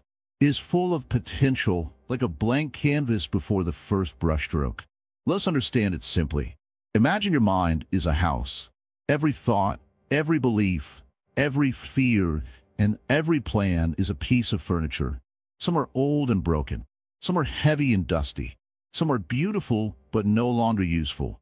The more you collect, the less space you have to move freely. Now imagine removing everything. At first, the emptiness might feel strange, even frightening. But then you notice you can breathe. You can move. There's room. This is the kind of emptiness Zen speaks of. It is space, not lack. One day, a young monk was sitting silently in the garden, gazing at the clouds. The master approached and asked, "What do you see?" The monk replied, "Clouds drifting across the sky." The master nodded. "And what is the sky doing?" The monk thought for a moment, then said, "It's just there, watching, letting them pass." The master smiled, "Be like the sky. Your thoughts are clouds. Some are dark, some are light. Some stay long, some pass quickly. But none of them are you. You are the sky. You don't have to control the clouds. You only need to stop identifying with them. Let them come. Let them go." This is the heart of freedom. People often think freedom is doing whatever we want. But Zen tells us real freedom is not needing to do anything at all. It is resting in the peace that already exists when we stop chasing after things. Zen teaches that emptiness is the place from which everything is born. It is not a void to fear, but a space to return to. In modern life, emptiness is often mistaken for loneliness. But there's a great difference between being alone and being empty. Loneliness is a hunger. Emptiness is a fullness without weight. In Zen, when you sit in meditation and the mind grows quiet, you may start to touch this emptiness. At first, it may feel uncomfortable, like you're missing something. But stay, breathe, don't run. Soon, the discomfort fades, and what remains is clarity, lightness, and deep peace. Think of flute. What makes music is not the wood, but the holes. What creates the melody is the empty space where air passes through. Without emptiness, there is no sound, no harmony, no beauty. In the same way, your life needs emptiness. If you fill every moment with thoughts, noise, distractions, there's no room for truth to echo. Sometimes, silence says what words never can. A famous Zen saying goes, "Don't mistake the finger for the moon." In other words, don't get lost in the teachings, the words, the forms. Use them as tools, but no one will let them go. Emptiness is not something you learn. It is something you experience when all else drops away. The Zen master Dogen once said, "To study the way is to study the self. To study the self is to forget the self. To forget the self is to be awakened by all things." This forgetting of the self is not a loss. It is a liberation. When we're no longer trapped by our story, we can finally see the world as it truly is, without filter, without judgment, with fresh eyes. In Zen, even enlightenment is let go of. It is not a goal to chase, but a natural unfolding. It appears when the seeking ends, when the ground beneath your feet feels enough, when the sky above no longer needs to be explained. It's not found in temples or books, but in a quiet walk, a deep breath, a moment of stillness when the world stands still, and so do you. Let us return to the question, what is beyond the blue sky? The answer lies in your own heart, not in your mind. It is not something you will grasp, but something you can allow. Like the sky, it was always there. You just didn't see it because of the clouds. Let them pass. Let everything pass. When you close your eyes tonight, try not to fight your thoughts. Don't argue with them. Don't try to change them.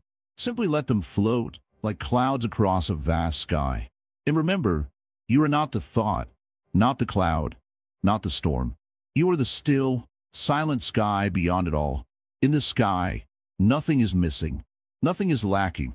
Everything simply is. And that, dear one, is freedom. Not beyond the blue sky, but right within it. Zen calligraphy, writing as meditation. Long ago, in a small monastery nestled between the whispering trees and rolling mists of Japan, a Zen master sat in front of a blank scroll. His brush, dipped in deep black ink, hovered just above the paper. Hours passed.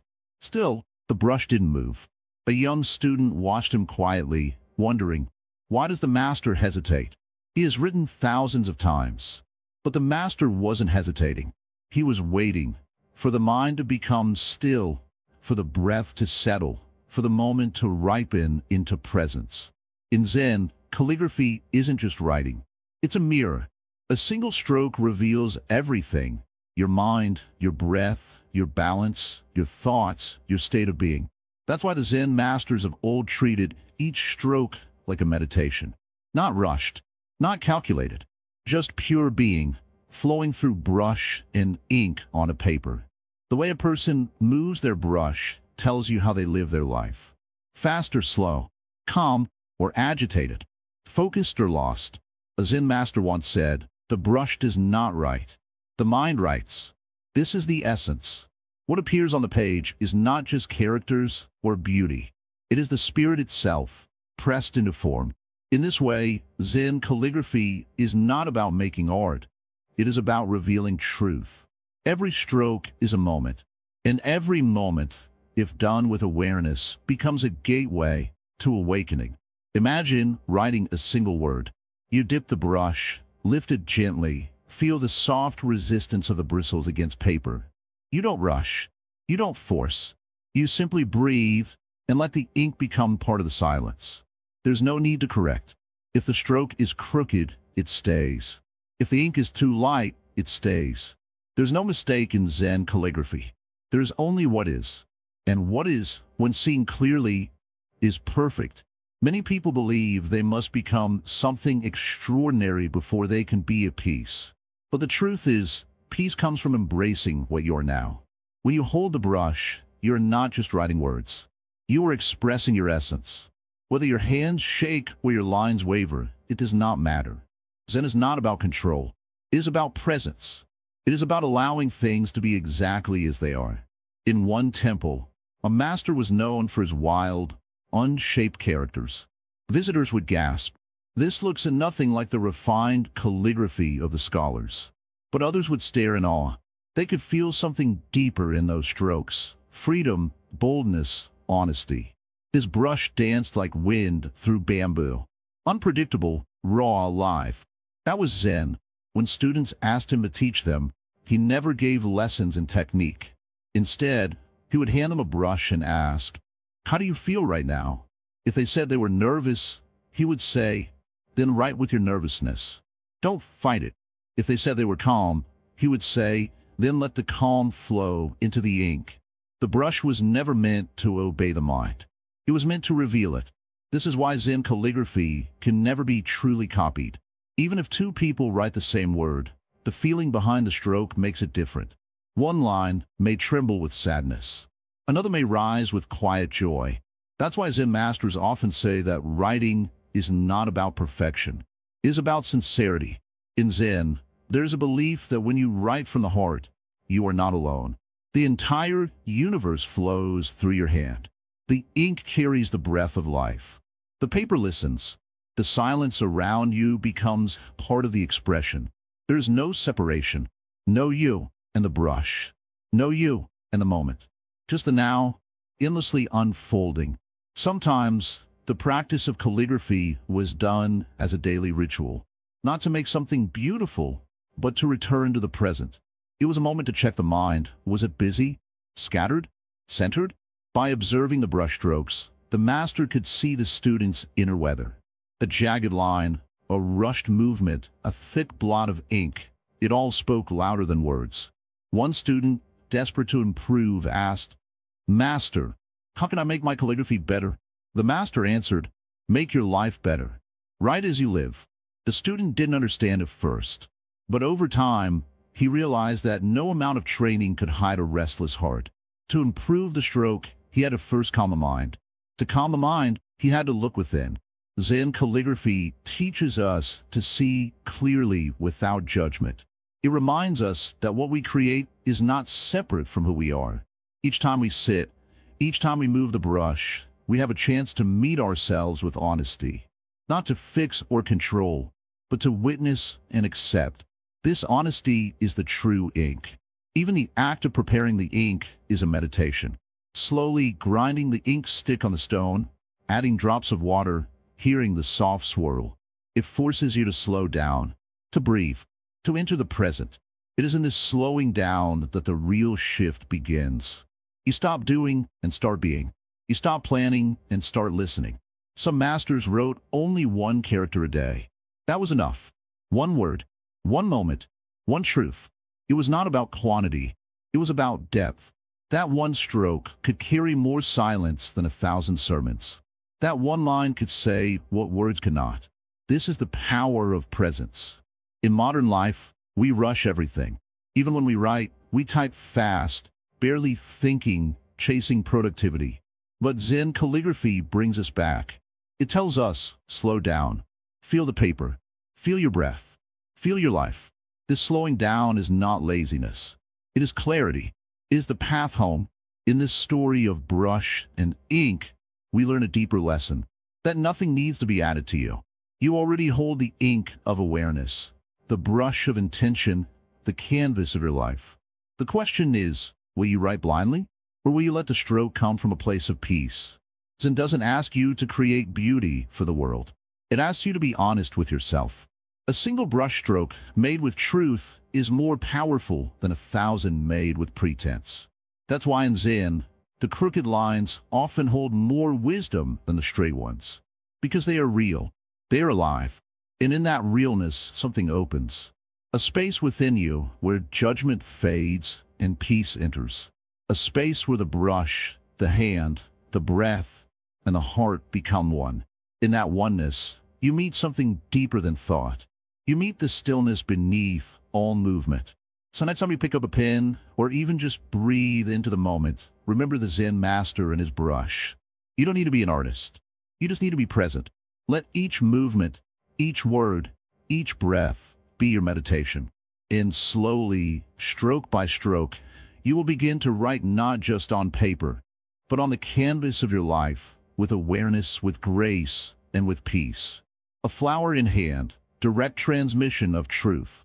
Let me tell you a story, not with a loud voice or dramatic gesture, but as if I'm sitting next to you, quietly, simply, like a whisper carried by the wind. It is the story of a flower, and in this flower, something was shared that changed everything, yet nothing was said. This is one of the oldest and most mysterious Zen stories, and even though it is short, it holds a truth so deep that even the ocean would pause to listen. Long ago, the Buddha stood before a gathering of monks. But on this day, he did not speak. He simply held up a single flower. He turned it slowly in his fingers, gently, as if listening to the petals.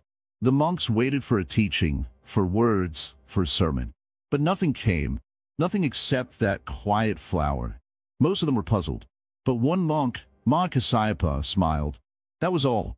He did not laugh or bow. He simply smiled.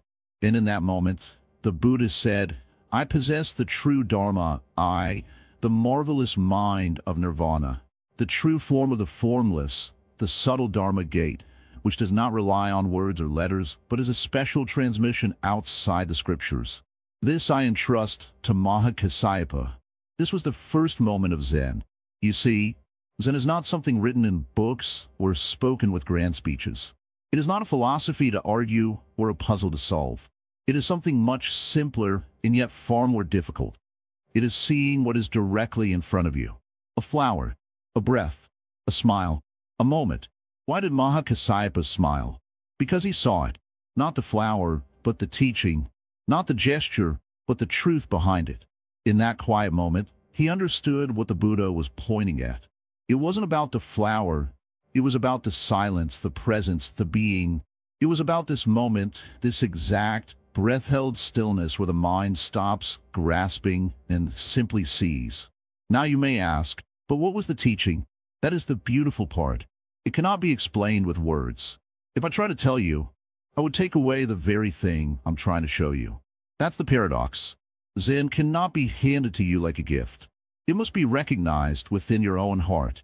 In today's world, we rely on words for everything. We read, we talk, we text, we explain, we debate. But sometimes, the most powerful truths come when there is no talking at all. Think of the last time someone understood you without you saying anything. Maybe it was a glance. Maybe it was silence shared during a difficult moment. That's what the Buddha did. That's what Zen is. It's not always in the words. It's in the space between them. The flower story reminds us that truth can't always be spoken. Sometimes truth is in presence. If you can truly sit still, without rushing to explain or understand, the truth might reveal itself. Not in a flash of insight, but like sunlight slowly melting frost. Have you ever tried to explain a feeling so deep that no words could reach it?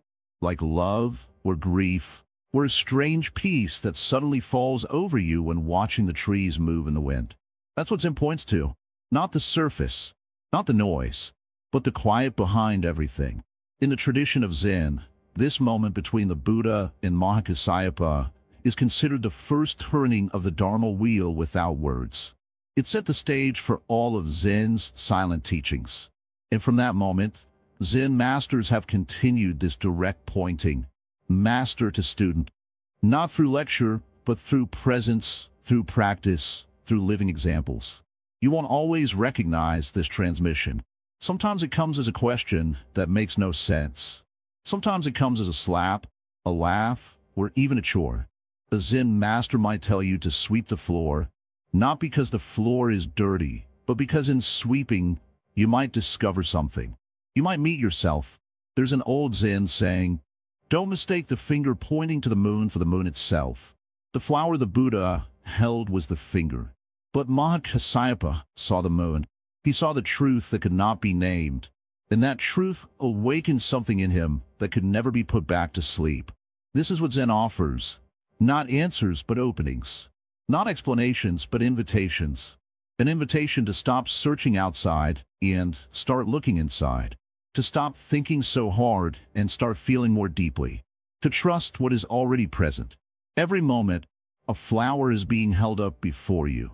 It may not look like a flower. It might be your child asking for your attention, or your breath when you first wake up, or the wind pressing gently against your skin. Every moment is a teaching if we are awake enough to see it. But most of the time, we don't notice. We're too busy looking elsewhere. We're searching in books, in podcasts, in teachers, in techniques. But Zen says, stop. Look here. Look now. The flower is already in your hand. What do you see? When we let go of the idea that truth must come wrapped in words, we become quiet. We become present. And in that space, the same smile that rose on Mahakasaipa's face may rise on ours. Not because we understand something new, but because we finally stop trying to understand and begin to simply see. Zen is not a path of becoming something. It is the path of returning. Returning to what you already are, underneath all the stories you've told yourself. The Buddha saw that in the flower. Mahakasaipa saw that in the Buddha's silence. And now, this flower is in your hands. Will you smile? There's nothing more to seek. Just this moment. Just this breath. And in it, everything you need has already arrived. The candle in the cave, lighting the inner world. Once, deep inside a dark mountain cave, there sat a traveler. He had wandered far from his home, leaving behind the noise of the world. With only a small candle in his hand, he stepped into the silence. The darkness was thick, the air was still, and with every step, he could hear the soft echo of his own breath. This cave, my dear friend, is much like your own mind. When you close your eyes, you enter a space with no walls, no ceiling, and no floor. Yet you know it exists. Thoughts pass through like bats, flying in the dark. Some are loud, some are quiet, some leave you restless, others bring strange comfort. But all of them are shadows dancing on the walls. What is the candle, then? It is your awareness. It is the gentle flame of attention you hold within. Not forceful, not aggressive, just quiet and steady. When you light this candle inside the cave of your mind, you begin to see, not everything at once, but little by little, one thought here, one feeling there. You don't need to fight the darkness. You simply need to light the candle. Many people come to Zen hoping for answers, but the truth is, Zen is not here to give you more thoughts. It's here to help you see what's already inside. When you enter the cave of stillness, you're not there to decorate it. You're there to witness it. And in that witnessing, something begins to shift. Do you know what most people fear in silence? Not the quiet itself. They fear what might rise in that quiet. Regrets, memories, pain, unfinished conversations. But, my dear one, these things only grow in the dark because they remain unseen. When you sit with them, when you hold your candle steady and breathe, they begin to lose their power. You see them not as enemies, but as old stories waiting to be understood. There was once a monk who sat every night in a mountain cave. No teachings, no books, just his breath and the soft flicker of an oil lamp. When asked what he learned from the silence, he simply said that nothing needs to be added. This is the heart of Zen. You're not broken. You do not need fixing. You're simply covered in layers, stories, worries, identities. And when the light is steady, those layers begin to fall away. When you sit in silence, thoughts will still come. Don't be discouraged. The purpose is not to stop the mind. That's like trying to stop the wind with your hands. Instead, watch the thoughts pass like birds across the sky. Don't follow. Don't chase. Just notice. That's the candle at work. Even in the darkest cave, a single flame can show the path. But here's the truth. Most people are afraid to go in. They light candles outside. They try to fix the world around them. But the real cave, the real silence, lives inside. And only the brave choose to enter it. Not because they are fearless, but because they are tired of running. You may ask, what if the candle goes out? Then breathe. Wait. Trust. Even when you feel lost, even when the flame flickers, you are still held by the cave itself. The stillness is never angry. The silence never judges. It welcomes you back again and again. When a Zen master trains a student, he doesn't hand them answers. He gives them space.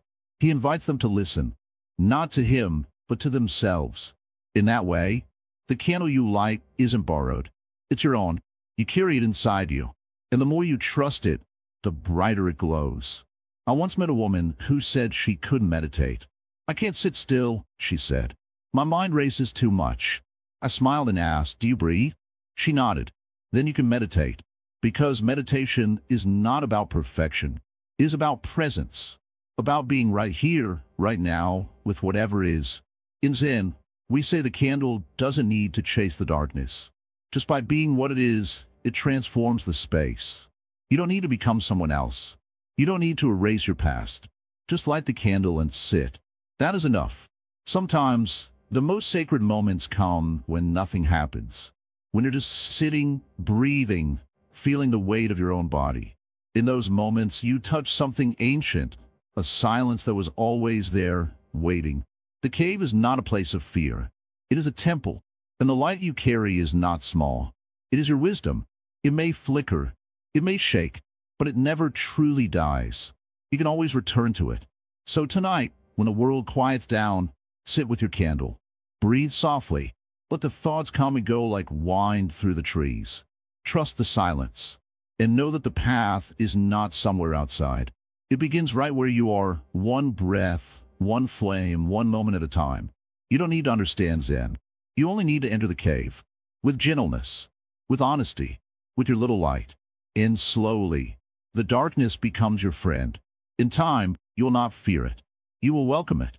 And then, even with your eyes closed, you will see clearly. This is the path, not loud, not crowded, just a single candle, quietly changing everything. From student to master, becoming the teaching. Once there was a young student who walked many miles to learn from a famous Zen master. He carried with him a notebook full of questions and dreams of becoming wise. He thought that if he could just understand all the teachings, he would finally be at peace. But the Zen master only smiled when he arrived, gave him a broom, and asked him to sweep the leaves from the temple grounds. Days turned into weeks. The student waited for deep teachings. Instead, he was asked to fetch water, chop wood, prepare food, and sit silently. He grew restless. "When will I become a master?" he finally asked. The Zen master looked at him and said, "When you no longer ask that question." We often think becoming wise means knowing more, doing more, or being recognized by others. But Zen turns that idea upside down. In Zen, becoming a master is not about gaining something. It's about losing everything that's not truly you. The student becomes the master when he stops trying to be one. This transformation doesn't happen all at once. It begins with quiet moments, washing a bowl, folding clothes, watching the wind move through the trees. The teachings slowly move from outside the student to inside him. He stops repeating the master's words and starts living them, often without realizing it. The master sees it before he does. Zen is not about memorizing koans or quoting sutras. It's about becoming the koan, living in a way that your every breath, every step, every pause reflects deep awareness. The true master doesn't need a title. He doesn't carry a special robe or staff. His mastery is invisible, and yet it touches everything. There's a well-known story of a monk who lived alone in the mountains. One day, a traveler asked him who his teacher was. The monk pointed to the river. "That," he said, "is my master." He had learned to watch the river without trying to control it, to listen to the rain without rushing it, to feel the sun without grasping it. Life had become his teacher, and in that surrender, he had become the teaching itself. We start our path looking up to others. We search for someone to follow, someone to guide us, someone to give us answers. And that is necessary in the beginning. But as we walk further, the master outside slowly disappears, and the master within begins to rise. At first it whispers, then it becomes steady. Then it becomes your voice, your silence, your presence. The student becomes a master not by pretending to know, but by being at peace with not knowing. Not by trying to control life, but by flowing with it. Not by proving himself, but by being himself fully. He no longer speaks about Zen. He is Zen in the way he walks, in the way he smiles, in the way he listens without rushing to respond. The world may never recognize him. He may never be famous, or write books, or sit on a stage. but the flowers bloom around him. Animals are calm near him. People feel lighter when they speak to him, not because he tries to teach them, but because his being has become the teaching. There's a great beauty in this simplicity. The student who once asked 100 questions now prefers silence. He no longer worries about becoming enlightened. He simply lives each moment with full attention, and in that attention, enlightenment flows naturally. Even mistakes become teachers. Even pain becomes part of the lesson. He doesn't run from difficulties. He bows to them. He no longer says, "Why is this happening to me?" But instead, "What is this trying to show me?"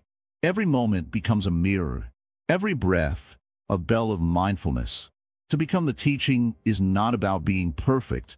It's about being honest, being open, being present. When you're angry, you see it clearly. When you're joyful, you feel it deeply. You don't hide from life. You meet it completely. And in doing so, you teach without trying to teach. A true master doesn't need disciples. His life speaks to those ready to listen. He doesn't carry the past heavily. He doesn't chase the future blindly. He drinks tea with full awareness.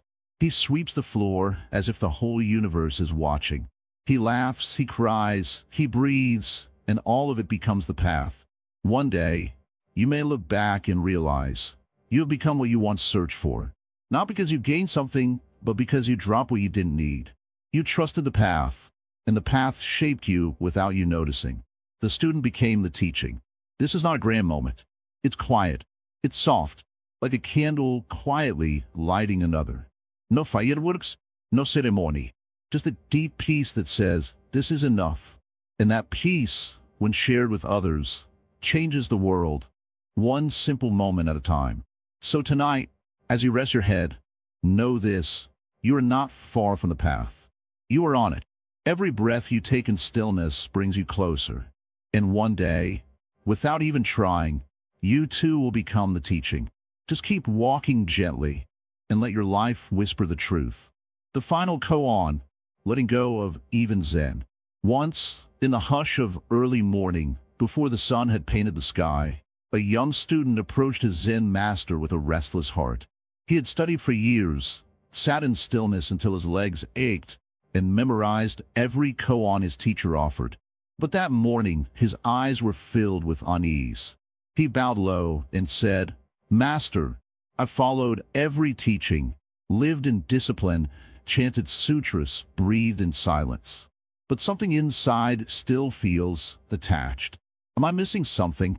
The old master, with a soft smile and tired eyes that had seen through many illusions, replied gently, "You are ready for the final koan." The student's eyes lit up. "What is it, master?" The master whispered, "Let go of even Zen." The student blinked. "But Zen is the path, isn't it? The wisdom, the stillness, the teachings." The master nodded, "Yes. And the boat is necessary to cross the river. But once you have reached the other shore, would you carry the boat on your back?" The student fell silent. That is where we now arrive.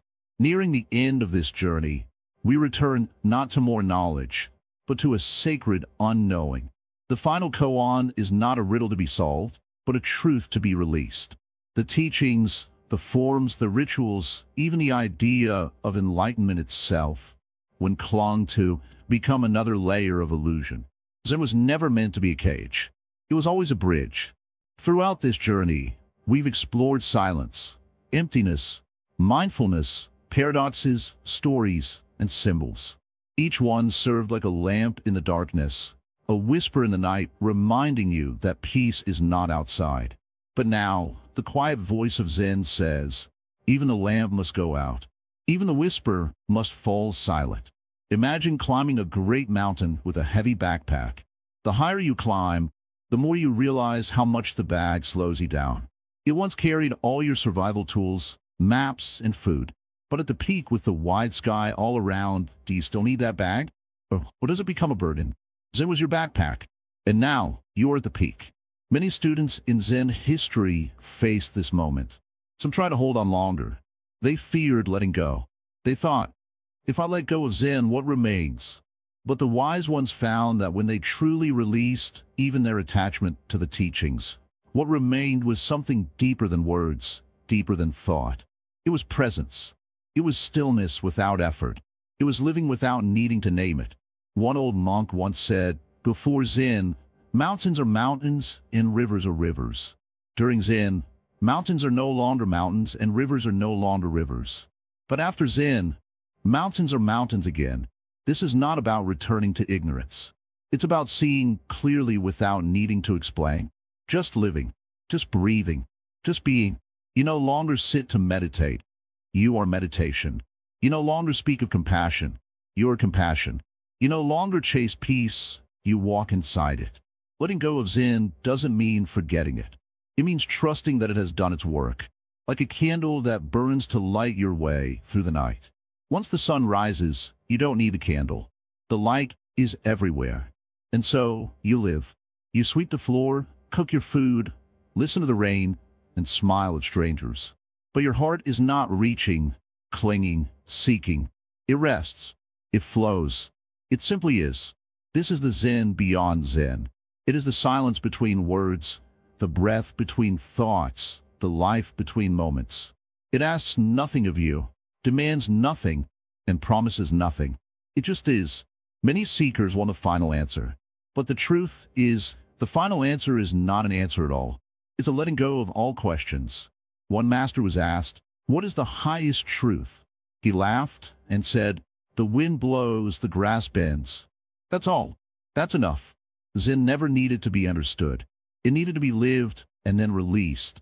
When a student sees the illusion of the path itself, the journey ends. And the journey begins. All at once. So now, if you feel something inside relaxing, something unclenching, let it. You've heard so many stories. Now it's time to live your own. Do not ask whether you have awakened. Do not wait for the final moment. There is no bell that will ring, no light that will flash. You are already what you were seeking. Just walk. Just breathe. Just be. The eternal moment, awakening through sleep. Sit with me, just for a moment. You'll come a long way.